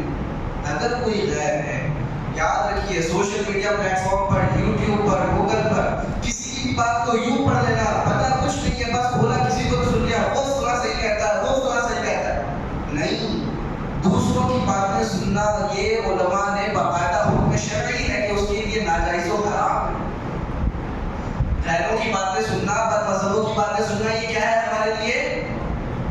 بولیے بھائی زور سے. ناجائز و حرام ہے, ہمارے لیے اجازت نہیں ہے اس بات کی, لیکن ہم کیا کہیں گے, نہیں کوئی مسئلہ نہیں. بات بہت پرفیکٹ کرتا ہے, بہت صحیح بات کرتا ہے. اگر وہ صحیح بات کر رہا ہے تو سمجھ میں آئے کیسے؟ فرسٹ آف آل تو کوشچن یہی ہے, ہم اس بات کو کلیئر کیسے کریں کہ وہ صحیح کہہ رہا ہے؟ کیا آپ کو اتنا علم ہے دین کا؟ کیا آپ یہ کہتے ہیں کہ وہ صحیح کہہ رہا ہے؟ آپ کے اسی بات پر آبجیکشن, جب اسی بات پر آبجیکشن ہے تو پھر ہم آگے کیسے اس کو ڈیفائن کریں, کیسے فائنل کریں کہ وہ بندہ صحیح کہہ رہا ہے؟ محترم اور پیارے اسلام بھائیو, یہ دور فتنوں کا دور, یہ دور اپنے ایمان کی حفاظت کا دور, یہ دور اپنے آپ کو کسی طریقے سے محفوظ کرنے کا دور ہے. اگر ہم نے اپنے آپ کو یوں آزاد چھوڑ دیا, کسی کی بھی سنو, کسی کی بھی کرو, کسی کے بھی معاملات میں پڑھو, تو وہ بندہ ضرور خسارے میں جائے گا. سرکار صلی اللہ علیہ وسلم نے جب یہ ساری باتیں علامتیں ارشاد فرما دی تو اب ہمارے اوپر لازم ہے کہ ہم اپنے آپ کی حفاظت کریں, اپنے آپ کو ویسے گیدرنگ سے بچائیں, ویسے لوگوں کی باتوں سے بچائیں, ویسے لوگوں سے اپنے آپ کو محفوظ کریں. جو عقیدے, جو معاملات, جو چیزیں ہمارے ایمان کو, عقیدے کو, اعمال کو برباد کر سکتے ہیں, ان سے ہم پر دور رہنا یہ لازم ہے. اگر خدا نخواستہ ہمارے کانسیپٹ میں, ہمارے عقیدے میں کچھ اگر کمی بیشی ہوئی تو یاد رکھیے کل قیامت میں اس کا جواب دینا بہت مہنگا ہوگا. کیونکہ مرنے کے بعد جنت انہی لوگوں کے لیے ہے جن کے پاس ایمان. ہم سنتے ہیں نا کہ جس کے پاس رائے کے برابر بھی ایمان ہوگا وہ جنت میں جائے گا. تو ایمان رائے کے برابر ہی صحیح, لیکن ایمان ہونا شرط ہے. اگر کسی کے پاس ایمان ہی نہیں, ایمان برباد ہو گیا, لیکن وہ اپنا بہت بڑا کعبہ سمجھ رہا ہے, بہت ایمان والا سمجھ رہا ہے, تو ویسوں کے ایمان کی کوئی ویلیو نہیں. سرکار نے فرمایا نا کہ وہ بہت سجدے کرتے ہوں گے, بہت تلاوت قرآن کرتے ہوں گے, حالانکہ ان کی تلاوت ان کے حلق سے نیچے نہیں اترتی. ان کی تلاوت کے سامنے تم اپنی تلاوت کو حقیر سمجھو گے. تو ویسے لوگ کہیں کہ ہم ایمان کا دعویٰ کرتے ہیں, کل قیامت کے دن ان کا دعویٰ کرنا بہت مہنگا پڑ جائے گا, ان کے وہ بات فائدہ ہی نہیں دینے والا. جب ان کی باتیں وہ فائدہ نہیں دیں گی تو پھر کس طریقے سے ایمان فائدہ دے گا کل قیامت کی؟ لہٰذا ایمان کی حفاظت, ایمان پر استقامت, ان چیزوں کی دعا کرتے رہنا, اللہ کی خفیہ تدبیر سے دعا کرنا. امام غزالی نے جو 4 قسمیں بتائی تھی, ان میں سے جو سب سے پہلی قسم تھی, اللہ سے دعا کرنا چاہیے, مولا ایمان والوں کے گھر میں تو پیدا ہو گئے, ہم ایمان والوں کے طرح زندگی تو گزار رہے ہیں, مولا یہ بھی کرم فرماتے کہ ایمان کے ساتھ اس دنیا سے تشریف لے جائے. کہیں ایسا نہ ہو کہ کسی دوسرے کی وجہ سے ہمارا ایمان عقیدہ کچھ برباد ہو جائے, کہ ہماری زندگی کے سارے اعمال برباد ہو جائے. کئی ایسے لوگ موجود ہیں, آپ واقعات سنتے ہوں گے, ایسے بزرگوں کے واقعات موجود ہیں کہ جنہوں نے زندگی بہت اچھی گزاری تھی. ایک شیخ صاحب تھے, بڑے شیخ الحدیث, ان کا شاگرد مرتے وقت کفریہ کلمہ بول کر تھا. ان کو بڑا صدمہ ہوا, بڑا تعجب ہوا, تو ان کو خواب میں دیکھا, اس بندے کو خواب میں بھی ان کے شیخ نے دیکھا, ان کے استاد نے, کہ وہ بندہ جنت کی آگ میں جل رہا ہے. پوچھا کہ ایسا کیوں ہوا, کس سبب سے ہوا؟ کہا کہ میرے سارے معاملات تو ٹھیک تھے, کلاس کے اندر اور دیگر چیزوں میں, علم و عمل میں میں بہت ہائی لیول والا تھا, لیکن کچھ میرے اندر گناہوں کی نحوستیں ایسی تھیں کہ جس کی وجہ سے میرا ایمان سلب بیٹھ گیا, یا کچھ گناہ ایسے تھے کہ جس کی وجہ سے مجھ پر یہ عذاب ہو گیا. محترم اور پیارے اسلام بھائیو, اگر بندہ اپنا عقیدہ محفوظ نہیں کر سکتا, یہ ایمان آپ کے پاس امانت ہے. یہ ایمان کیا ہے آپ کے پاس؟ امانت ہے. اگر اس پر اگر ہم نے کلام نہیں کیا, اگر ہم نے غور و فکر نہیں کیا, تو یہ سارے معاملات برباد ہو. لہٰذا اپنے آپ کو انشاءاللہ ذہن بناتے ہیں انشاءاللہ کہ پہلے تو یہ ایک اور بات سمجھ لیجیے, اپنے علماء سے, اپنے امام صاحب سے, اپنے مفتیان کرام سے پہلے اس بات کو ڈیفائن کر لیجیے. آپ کو تقریریں سننا اچھا لگتا ہے, سنیے, لیکن پہلے اپنے امام صاحب سے پوچھ لیجیے, حضور میں ان کی تقریر سن سکتا ہوں کہ نہیں سن سکتا. اپنے مفتی صاحب سے پوچھ لیجیے, حضور میں ان کے فتاوا, ان کے مسائل سن سکتا ہوں کہ نہیں سن سکتا. اگر وہ اوکے کرتے ہیں تو ان کی باتیں بالکل سنیے, اگر وہ اوکے نہیں کرتے تو پھر ان کی باتیں سننا آپ کو ناجائز و حرام ہوگا, آپ گنہگار ہوں گے. آپ کو لگے گا کہ میں دین کی بات سیکھ رہا ہوں, دین کی باتیں سیکھنا تو ثواب کا کام ہے. نہیں, ایسا کر کے تو آپ گنہگار ہو رہے ہیں. لہٰذا آپ کو اس پر فائنل کرنا ضروری ہوگا کہ ہم کیا کر رہے ہیں, کیا نہیں. اب ابھی کے ٹائم میں جو نا انشاءاللہ پہلے نیت کر لیجیے انشاءاللہ کہ جب تک ہم اپنے علماء سے فائنل نہیں کریں گے انشاءاللہ ہر کسی کی تقریر یوں ہی اٹھا کے نہیں سنیں گے انشاءاللہ اپنے ایمان کی حفاظت کا ذہن بن رہا ہے؟ اپنے ایمان کی حفاظت کرنی ہے یا نہیں کرنی ہے انشاءاللہ. اگر ایمان نہیں ڈالا تو واللہ یہ دنیا میں جینا برباد ہے, آخرت کے معاملات حرام ہو جائیں.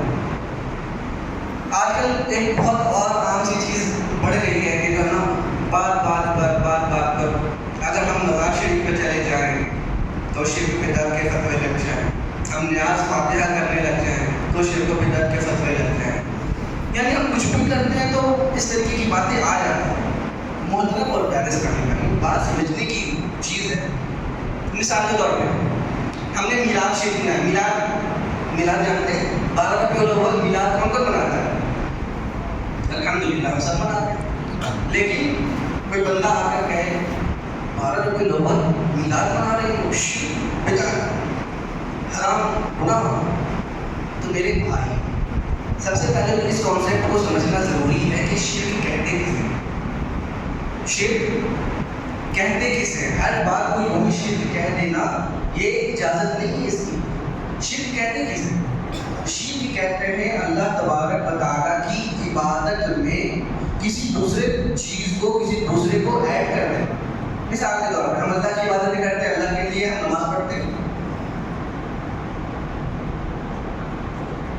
اس کو ان کو آپ دیجیے گا دعوت اسلامی کے لیے آپ خرچ کروائیے اس کو جگہ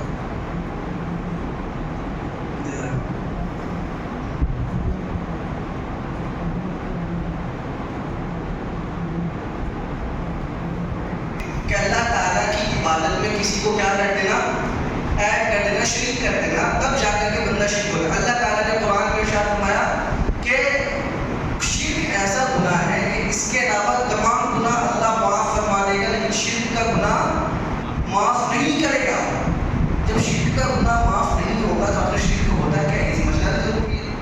کسی کے کہنے سے ہم شرک ایسے نہ, شرک ہوتا ہے اللہ کی عبادت میں کسی اور کو ایڈ کرنا. اب بتائیے مجھے میلاد کے اندر ہم نے جلوس نکالے, سرکار کی ولادت کا ذکر کیا, مرحبا مصطفیٰ کے نعرے لگائے, تو ہم نے کون سا ایسا وہ کام کیا کہ جو ہم اللہ کی عبادت میں کرتے ہوں اور وہی کام ہم نے وہاں کیا؟ کوئی ایک بات مجھے اگر آپ میں سے کسی کو پتا ہو تو بتائیں. کیا ہم نے حضور کے لیے کیا ہم نے نماز پڑھی؟ آیا نہیں پڑھی نا بھائی. کیا ہم نے حضور کو خدا کہہ دیا؟ کہا نہیں. کیا حضور صلی اللہ علیہ وسلم کی ولادت کا ذکر کر کے ہم کیا کہہ رہے ہیں کہ یہ اللہ تعالیٰ کے بیٹے ہیں مذہب؟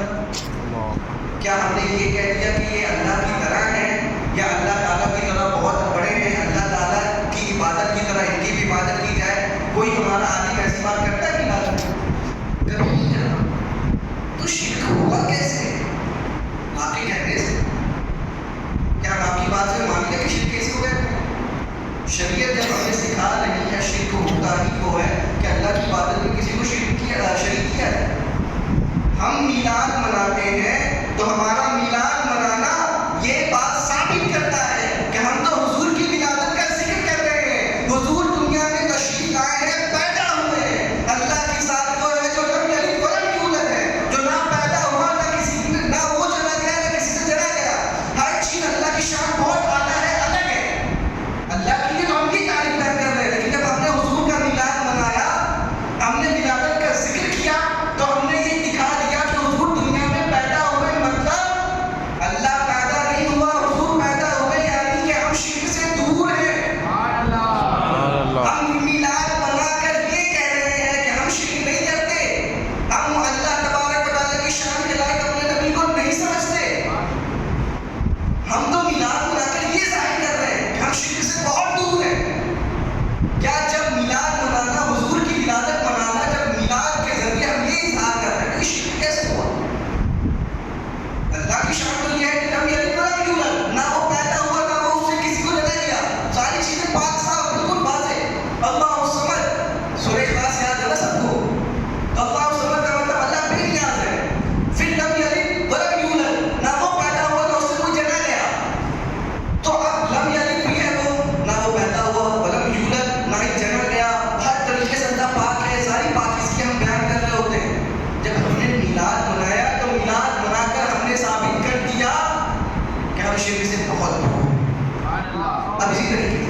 فاتحہ خوانی ہو، نیاز ہو، عرس ہو، کچھ بھی ہو، عرس ہو یا فاتحہ خوانی کی سارے ثواب، اس میں ہم نے کیا کر دیا ایسا کام کہ جس میں ہم نے اللہ کی عبادت میں کسی اور کو شریک کر دیا؟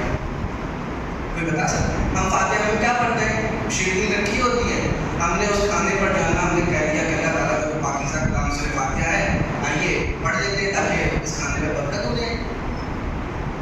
اللہ تعالیٰ کے نام سے ہم بسم اللہ پڑھتے تو کھانا کھاتے ہیں بھائی، نہیں کھاتے، بسم اللہ پڑھ کے کھاتے کیوں؟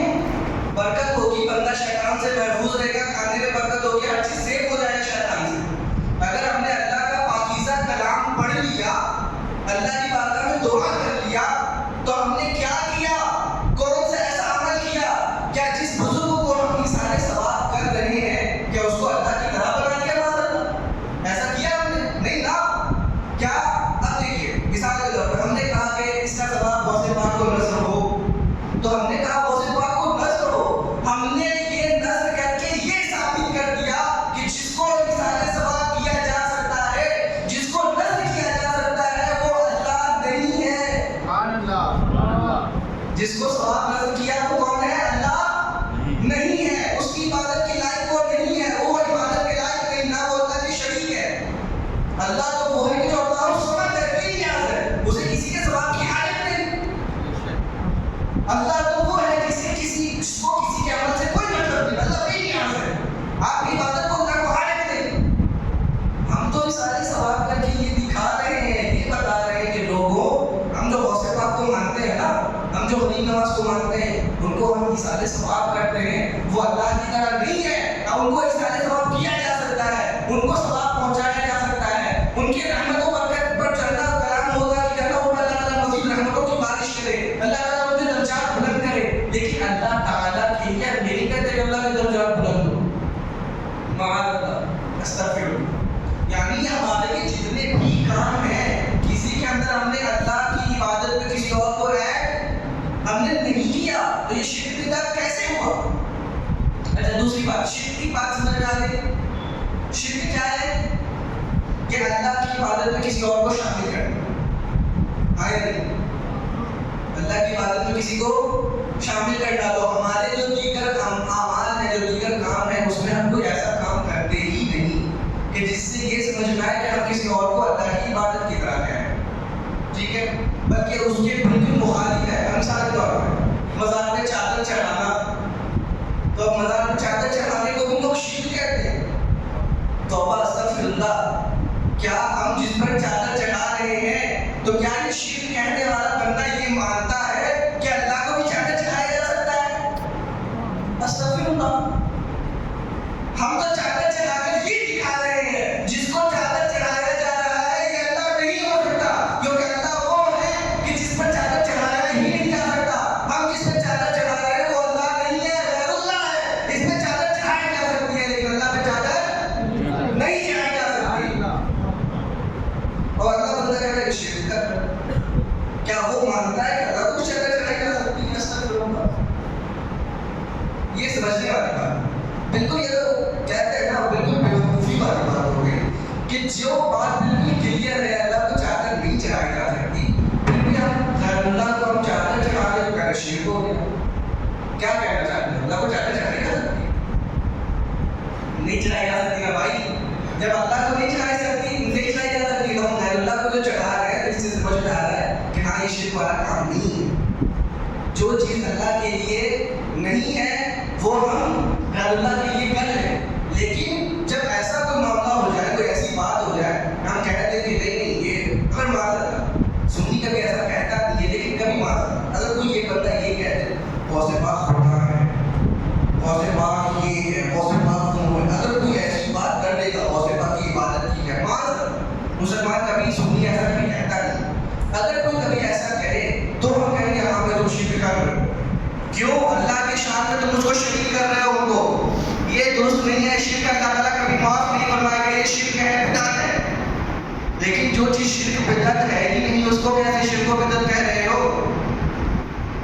ایک تو بات ہوگی شرک کی، اب تھوڑی سی بات، بس آپ کا زیادہ وقت نہیں لیں گے انشاءاللہ، جلدی گفتگو ختم ہوگی، دلچسپی بنائے رکھیے۔ بدعت ایک چھوٹی سی بات ہو، بدعت کسے کہتے ہیں؟ بدعت کہتے ہیں جو سرکار کے زمانے میں نہیں تھی بعد میں ہوئی. موٹی سی مثال میں آپ کو سمجھانے کے لیے سمجھا ہوں. جو چیزیں سرکار کے زمانے میں نہیں تھی وہ بعد میں ہوئی تو اس کو ہم بدعت کہتے ہیں. اچھا ٹھیک ہے, اس کو بدعت کہتے ہیں. تو بدعت کی ہمارے فقہا نے کئی قسمیں بنائی, کئی قسمیں ہیں. کیا بدعت حسنہ بھی ہوتی ہے, بدعت سیئہ بھی. حسنہ کا مطلب کیا ہوتا ہے؟ اچھا. حسنہ کا مطلب اچھی چیز. تو بدعت حسنہ مطلب اچھی بدعت. اور ایک ہے سیئہ. سیئہ کا مطلب کیا ہوتا ہے؟ بری. بدعت سیئہ مطلب بری بدعت. ٹھیک ہے, یعنی بدعت دو طریقے کی ہو گئی, ایک حسنہ ہوگی, ایک سیئہ ہوگی. اب بہت ساری چیزیں ایسی, مثال کے طور پہ آج ہم یہ جھومر دیکھ رہے ہیں, مسجدیں دیکھ رہے ہیں, پنکھے دیکھ رہے ہیں, لائٹ دیکھ رہے ہیں, کیا سرکار کے زمانے میں تھی؟ بتائیے, نہیں تھی نا بھائی. یہ بھی بدعت ہی ہے, یہ بھی بدعت ہی ہے. اگر آج ہم میلاد منائیں, حالانکہ میلاد منانا صحابہ کے زمانے سے, حضور کے پاکان کے زمانے سے حضور خود اپنا میلاد مناتے تھے. آپ کو پتا ہونا چاہیے سرکار صلی اللہ علیہ وسلم ہر پیر شریف کو اپنی ولادت کا دن یاد کرتے ہوئے کیا کرتے تھے؟ روزہ رکھتے تھے. تو سرکار اپنا میلاد خود مناتے تھے. یاد رہے گا یا نہیں؟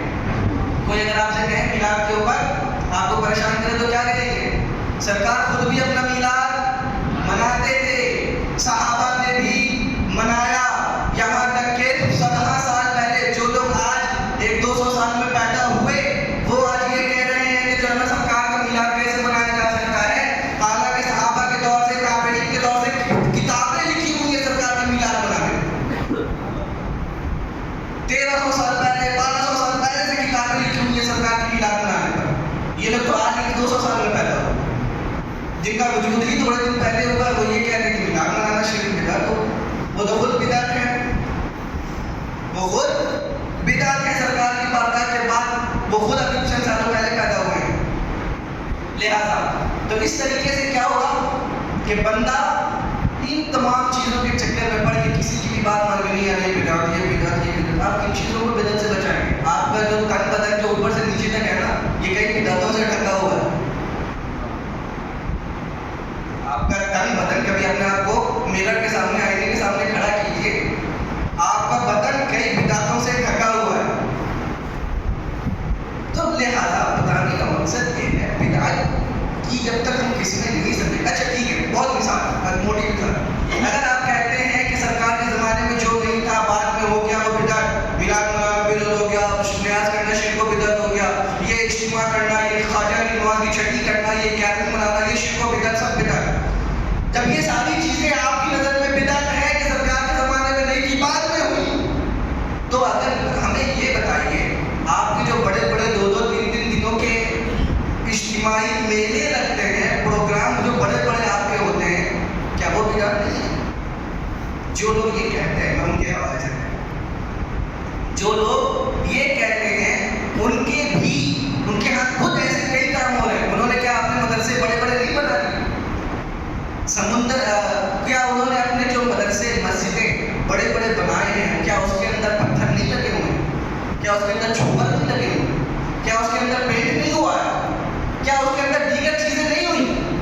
یہ آپ کی مسجدوں کے اندر, مدارس کے اندر دیگر چیزیں جو آپ نے کر رکھی ہے وہ خود بدعتوں سے گھری ہوئی ہے.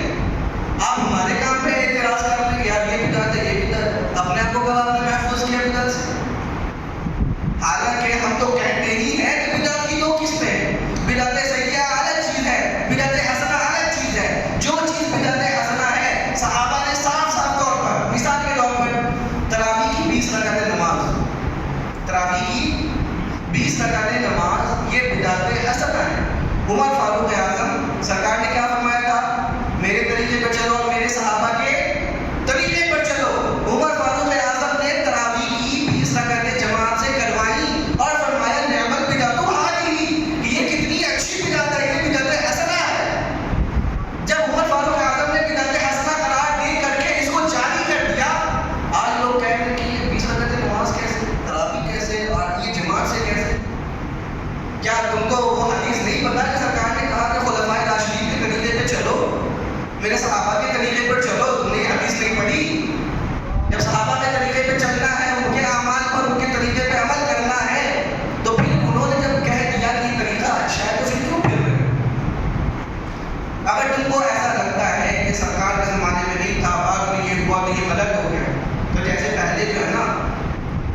محترم اور پیارے صاحب، کسی کی بھی بات پر شرک بدعت سنا. اچھا ایک اور چند چیزیں بس 7 منٹ اور دیں گے آپ، اجازت ہے؟ ایک اور چیز مثال کے طور پر اللہ والوں سے مدد مانگنا، اللہ والوں سے مدد مانگنا، کہتے ہیں غیر اللہ سے مانگنا شرک، غیر اللہ سے مانگنا بدعت، غیر اللہ سے مانگنا یہ وہ. بھائی غیر اللہ سے مانگنا شرک و بدعت کیسے ہو سکتا ہے؟ اللہ تعالیٰ نے تو خود قرآن میں فرمایا وَاسْتَعِینُوا بِالصَّبْرِ وَالصَّلَاةِ کہ اے لوگوں، اے ایمان والوں، صبر سے اور نماز سے مدد طلب کرو. وہاں ہر جگہ قرآن میں صرف یہ کہنا چاہیے تھا وَاسْتَعِینُوا بِاللَّهِ وَاسْتَعِینُوا بِاللَّهِ، صرف اللہ سے مدد مانگو. یہ بالصبر والصلاۃ کہاں سے آئے؟ یعنی اللہ فرما رہا ہے کہ غیر خدا سے بھی مدد مانگی جا سکتی ہے. حدیث کے اندر موجود ہے جب کوئی بندہ تنہا راستے میں کہیں بھٹک جائے، کہیں گم ہو جائے، راستہ پتہ نہ چلے تو کیا کہو؟ اعینونی یا عباد اللہ، یا عباد اللہ یا اعینونی. اس طریقے سے ندا تو پکارو. اس کا مطلب کیا ہوتا ہے عربی میں؟ اس کا مطلب، اس کا ترجمہ اردو میں یہ ہوگا اے اللہ کے بندوں میری مدد کرو. سرکار بھی شاید فرما رہے ہیں جب کہیں گم جاؤ تو کیا کہو؟ اے اللہ کے بندوں میری مدد کرو. سرکار تو خود ہی شاید فرما رہے ہیں کہ غیر اللہ سے مدد مانگو. کیا نبی معاذ اللہ شرک و بدعت کی تعلیم ہے؟ استغفر اللہ رب العالمین، استغفر اللہ رب العالمین. تو لہٰذا محترم اور پیارے صاحب بھائیوں، یہ شرک و بدعت کا رٹ لگا دینا، صرف کہہ دینا. اچھا ٹھیک ہے، کئی لوگ ایسے ہیں ہاں کہ جو لوگ صرف کہتے ہیں شرک بدعت شرک بدعت، ان سے پوچھ لیجیے شرک کہتے کسے؟ ان سے پوچھ لیجیے بدعت کہتے کسے ہیں؟ یہ کس کتاب میں لکھا ہوا ہے؟ دیکھیے ان کے زبان میں چپ نہیں ہو جائے گی، وہ کچھ بولنے پہلے خاموش ہو جائے. بس انہوں نے دوسروں سے سنا اس کو بدعت کہنا ہے، اس کو شرک کہنا ہے، بس وہ لٹے جا رہے ہیں. سنی جو ہوں گے صحیح العقیدہ جو ہوں گے ان کی بات سنی. علم غیب ہوتا ہے. علم غیب کا مطلب جو چیز نہ دکھے نہ، میں آپ کو بولیوں کی بات آسان سمجھاتا ہوں نا کہ علم غیب ہوتا یہ ہے کہ جو چیز آنکھوں سے نہ دیکھی جائے، بظاہر نہ سمجھ میں آئے، جو چیز ہم نے کبھی جنت ہم نے کبھی دیکھی ہے؟ کس نے دیکھی جنت؟ نہیں دیکھی نا بھائی. ہمارے لیے غیب ہے، ہم نے دیکھی نہیں، وہ ہم نے چھپی ہوئی چیز ہے. نظروں سے چھپی ہوئی چیز وہ غیب کی بات ہے. جہنم ہم میں سے کسی نے نہیں دیکھی لیکن ہم مانتے ہیں. کیوں؟ ہمارے نبی نے. جب اللہ تبارک و تعالیٰ کے حبیب صلی اللہ علیہ وسلم جو نبی ہیں انہوں نے ہمیں خبر دے دیا یہ ایسے یہ ایسے یہ ایسے، ساری باتیں ہمیں بتا دی ہیں، تو پھر یہ کہنا کہ نبی کو غیب نہیں، یہ کیسے ہو سکتا؟ نبی کا مطلب آپ ڈکشنری اٹھا کر دیکھیے، نبی کا ترجمہ معنی میننگ ہی یہی ہوتا ہے کہ جو غیب کی خبر دے.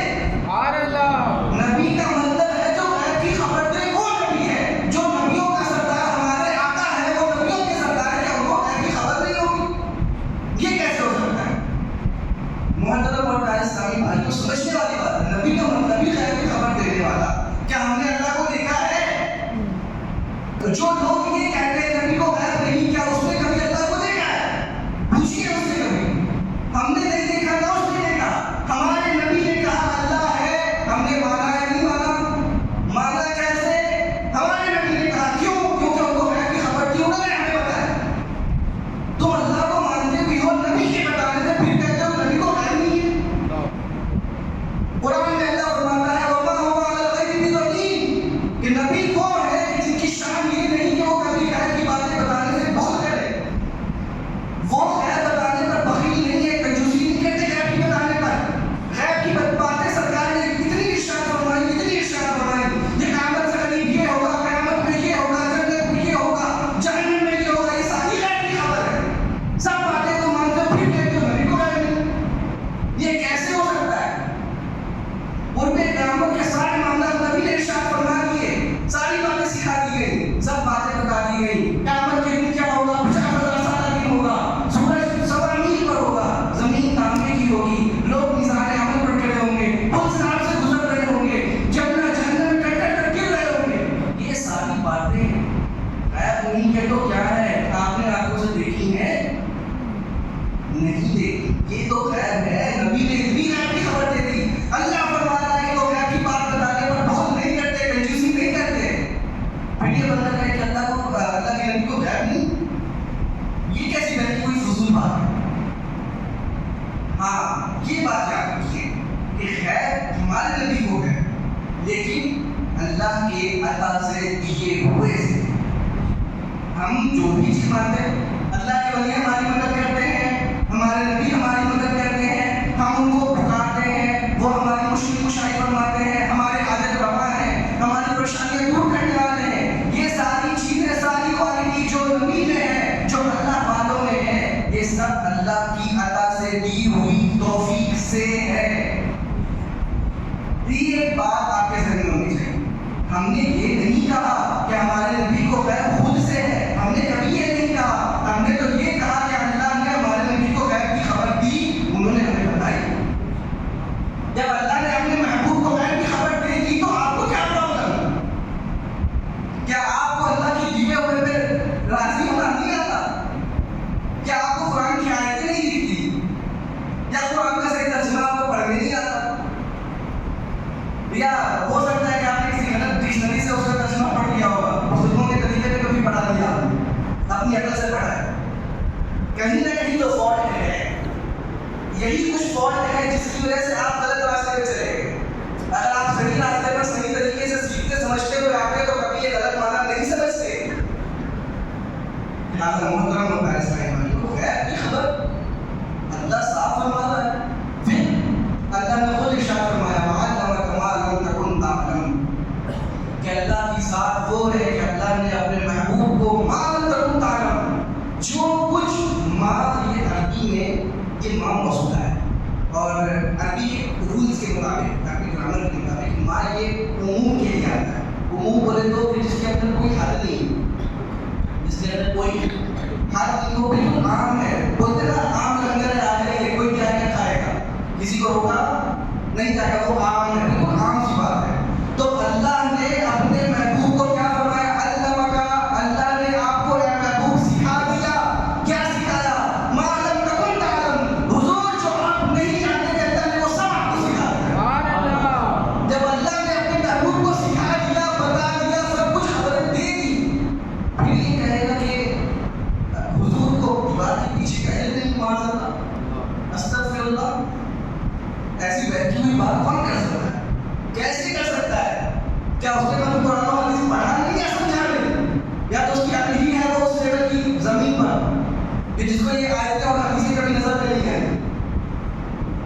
اللہ تبارک و تعالیٰ خود کئی مقام پر قرآن میں اشارہ کرتے ہیں، جتنی آیتیں ہیں اس کی دلیل، ایک تو میں عقلی بات ہے آپ کو میں بتاتا چل رہا ہوں، وہ کہ جنت جہنم اللہ، یہ ساری باتیں میں نے آپ کو عقلی طور پر بتائی، اتنی موٹی سی بات ہے کہ ہر ایک بچہ سمجھ جائے گا کہ جب نبی نے خود بتا دیا ہے تو پھر تو بات سمجھ میں آتی ہے، ہم نے کبھی دیکھا نہیں پھر بھی مانا نہیں، نبی کو ہے تبھی تو انہوں نے بتایا۔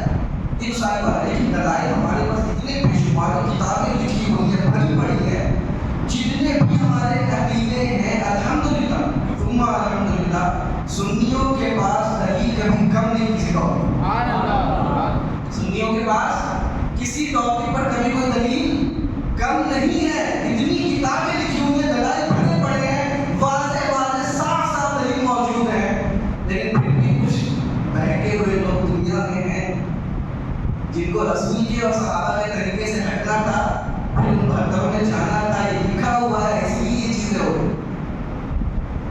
سرکار نے فرما دیا ہونا ہے تو مطلب ہونا ہے، کوئی کسی طریقے سے بھی ہوگا لیکن ہوگا۔ اب آپ کو چاہیے کہ آپ ان بہتروں سے بچ کر سیدھے راستے پہ بچے رہیں۔ ہم اہل سنت و جماعت ہیں ہی اسی لیے کیونکہ ہم سنت کا مطلب کیا ہوتا ہے؟ طریقہ۔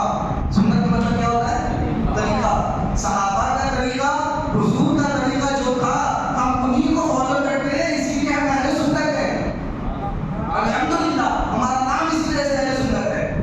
اور حضور اب جماعت کیوں ہے؟ سرکار صلی اللہ علیہ وسلم نے ارشاد فرمایا کہ ہماری میری امت میں گمراہیاں پھیلنے کی ساری چیزیں ہوگی، لیکن ایک جماعت ایسی ہوگی جس پر کبھی کوئی غلط بات قائم نہیں آئے، یعنی ایک جماعت ہمیشہ حق پر قائم رہے گی، ایک جماعت ہمیشہ حق پر قائم رہے گی، کبھی کوئی غلط بات اس پر حاوی نہیں ہو سکتا۔ الحمدللہ ثم الحمدللہ 1400 سال سے لے کر آپ جتنوں کی ہسٹری پڑھیں، آپ 1400 سال کی پوری آپ ہسٹری نکالیں، ابھی ہم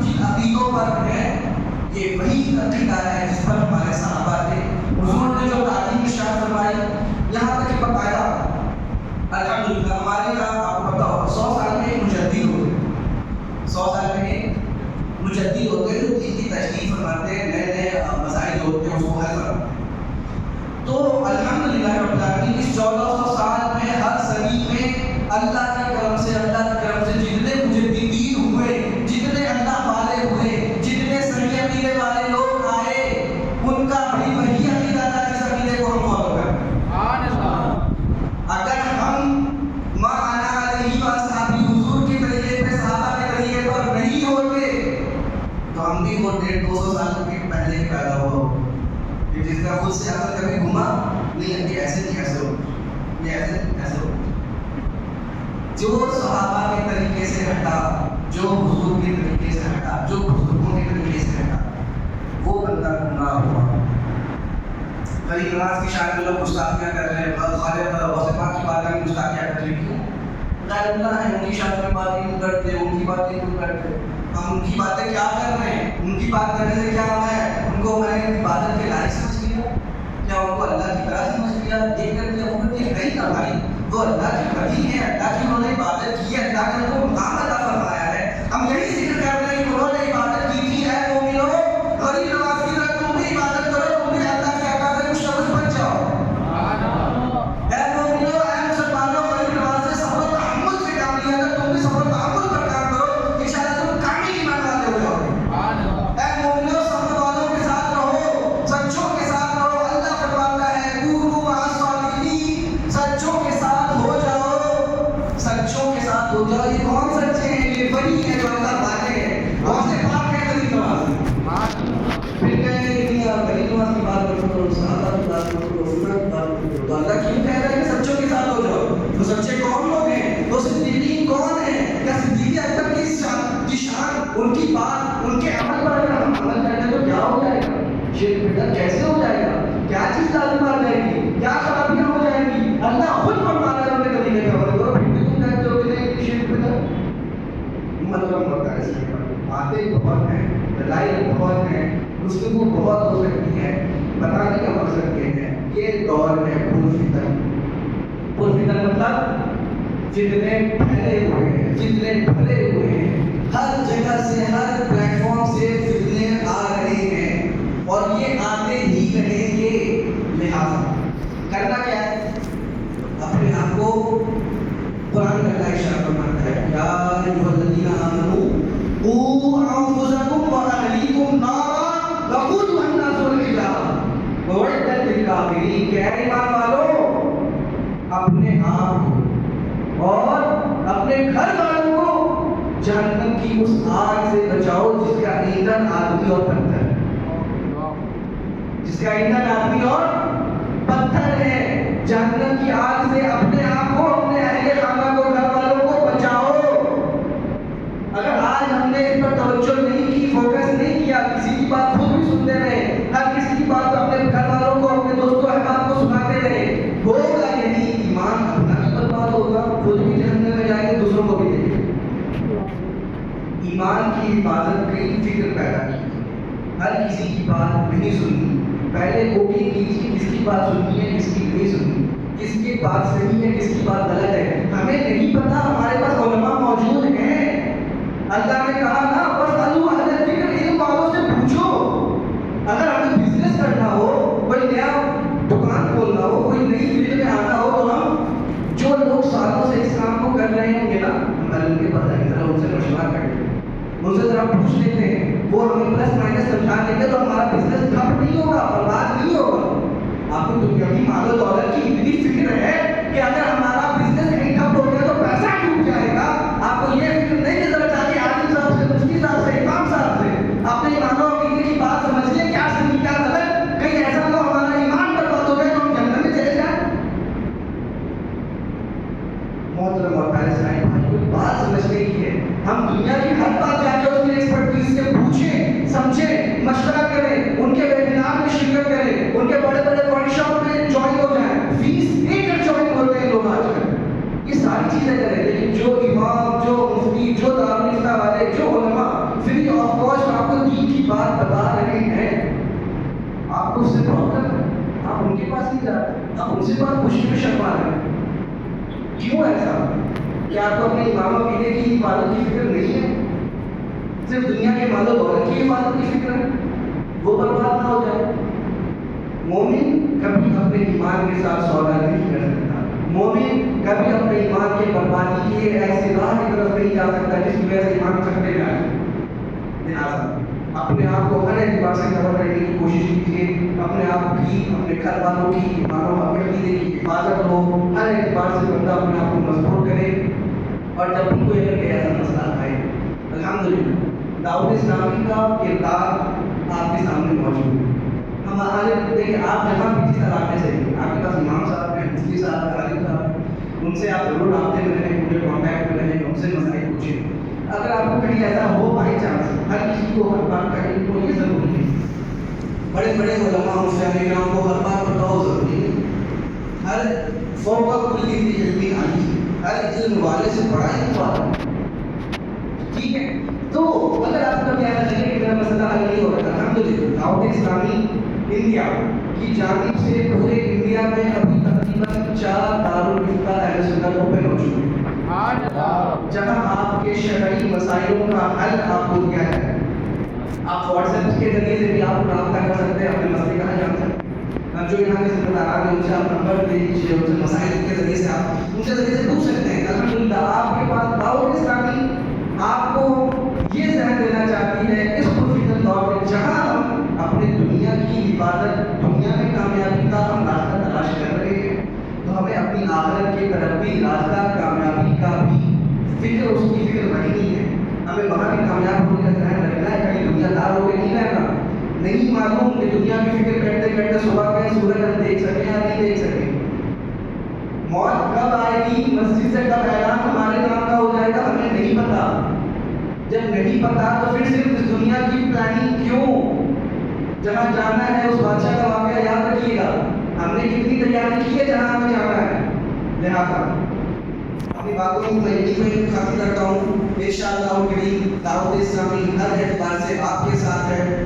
بچوں کے معاملات، بڑوں کے معاملات، بزرگوں کے معاملات، ہمارے اعتبار اجتماعات ہوتے ہیں، ہمارے مدنی مذاکرے ہوتے ہیں، بچوں کے باقاعدہ الگ سے ان کے سیشن ہوتے ہیں، ان کے اسکول ہوتے ہیں. ان کے جو بڑے ہوتے ہیں ان کے لیے قرآن حدیث سمجھنے کے، مسائل سمجھنے کے اندر سے باقیات رکھتے ہیں. یہ ساری چیزیں آپ کو دعوت اسلامی فراہم کر رہی ہے. کیوں؟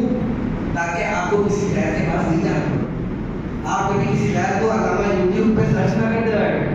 آپ کو کبھی کوئی مسئلہ نہیں سمجھ میں آئے، اپنے علماء سے پوچھیے، صحیح علماء سے پوچھیے، اپنے اماموں سے پوچھیے جو آپ کو صحیح بات بتائیں، آپ کی ایمان عقیدے کی حفاظت کریں. ورنہ وہ لوگ ایسے ہوں گے نا کہ لوگ خود تو ڈوبے ہیں، آپ لوگ کے آ میری کشتی پہ ضرور ڈوبنے جائیں. ان کے چکروں میں نہیں رہنا. انشاءاللہ کریں گے اپنی ایمان عقیدے کی حفاظت. انشاءاللہ کون کون کریں گے؟ بلند آواز سے کہیے انشاءاللہ. انشاءاللہ اپنے ایمان عقیدے کی حفاظت کرنی ہے اور اس دنیا میں انشاءاللہ ایمان کے ساتھ جانا ہے. انشاءاللہ اور انشاءاللہ ایمان کے ساتھ جائیں گے اور جنت میں پہنچ جائیں گے سرکار کے پیچھے. انشاءاللہ خلد میں ہوگا ہمارا داخلہ اس شان سے یا رسول اللہ کا نعرہ لگانا چاہیے. کون کو نعرہ لگائے گا؟ اپنا نعرہ لگاؤں گا، چلتا نعرہ لگائیں گے، نعرہ رسالت یا رسول اللہ. انشاءاللہ سرکار کے پیچھے پیچھے انشاءاللہ سرکار کے قدموں سے لپٹتے ہوئے انشاءاللہ ہم جنت میں داخل ہو جائیں گے. اپنی ایمان عقیدے کی حفاظت کرتے رہیں گے، گناہوں سے بچتے رہیں گے، کبھی کسی غیر کے چکر میں نہیں. انشاءاللہ یہ زندگی دی گئی ہے اسی کے لیے، زندگی ہے نبی کی، نبی کے لیے. نہ سمجھ مرتے ہیں زندگی کے لیے، جینا مرنا ہے سب کچھ نبی کے لیے. یہ زندگی ملی ہے حضور کی اطاعت کرنے کے لیے. جو حضور نے جو باتیں کہی تھی اس پہ عمل کرتا ہے، غیروں کی باتوں میں پھنس کر کے خود کو گڑھے میں نہیں گرا. انشاءاللہ اللہ تعالیٰ میں کہنے سننے سے زیادہ عمل کی توفیق عطا فرمائے. الحمدللہ دعوت اسلامی کا ایک بہت اچھا پورے تلنگانہ اسٹیٹ پر 2 دن کا اجتماع، عظیم الشان اجتماع ہونے جا رہا ہے حیدرآباد میر اعظم گراؤنڈ میں. میں انشاءاللہ ہمارے ذمہ داران سے رابطہ کریں گے، آپ کو ساری معلومات انفارمیشن دیں گے. انشاءاللہ اجتماع میں بھی ضرور تشریف لائیے. انشاءاللہ اور قریب رمضان المبارک میں اعتکاف بھی ہوتا ہے، وہاں پر اعتکاف کا ثواب بھی ملے گا، علم دین سیکھنے کا بھی موقع ملے گا. بہت ساری چیزیں ہیں. دعوت اسلامی نے آپ کو کہیں سے بھی خالی نہیں چھوڑا کہ آپ کو کسی غیر کے پاس جانا. اسی لیے دعوت اسلامی کے مدنی ماحول سے وابستہ رہیے. اپنے علماء اہل سنت، اپنے امام صاحب سے ان سے کھڑے رہیے, کبھی کسی غیر کی باتوں میں مت آئیے. اللہ نے چاہا انشاءاللہ ہم حفاظت کریں گے تو اللہ ہماری مدد کرے گا, انشاءاللہ ایمان بڑھا ہوں. اللہ تبارک و تعالیٰ ہمیں کہتے سورہ عمل کی توفیق عطا فرمائے, ہم سب کے ایمان و عقیدے کی حفاظت فرمائے. استغفر اللہ ربی من كل ذنب واتوب الیہ. لا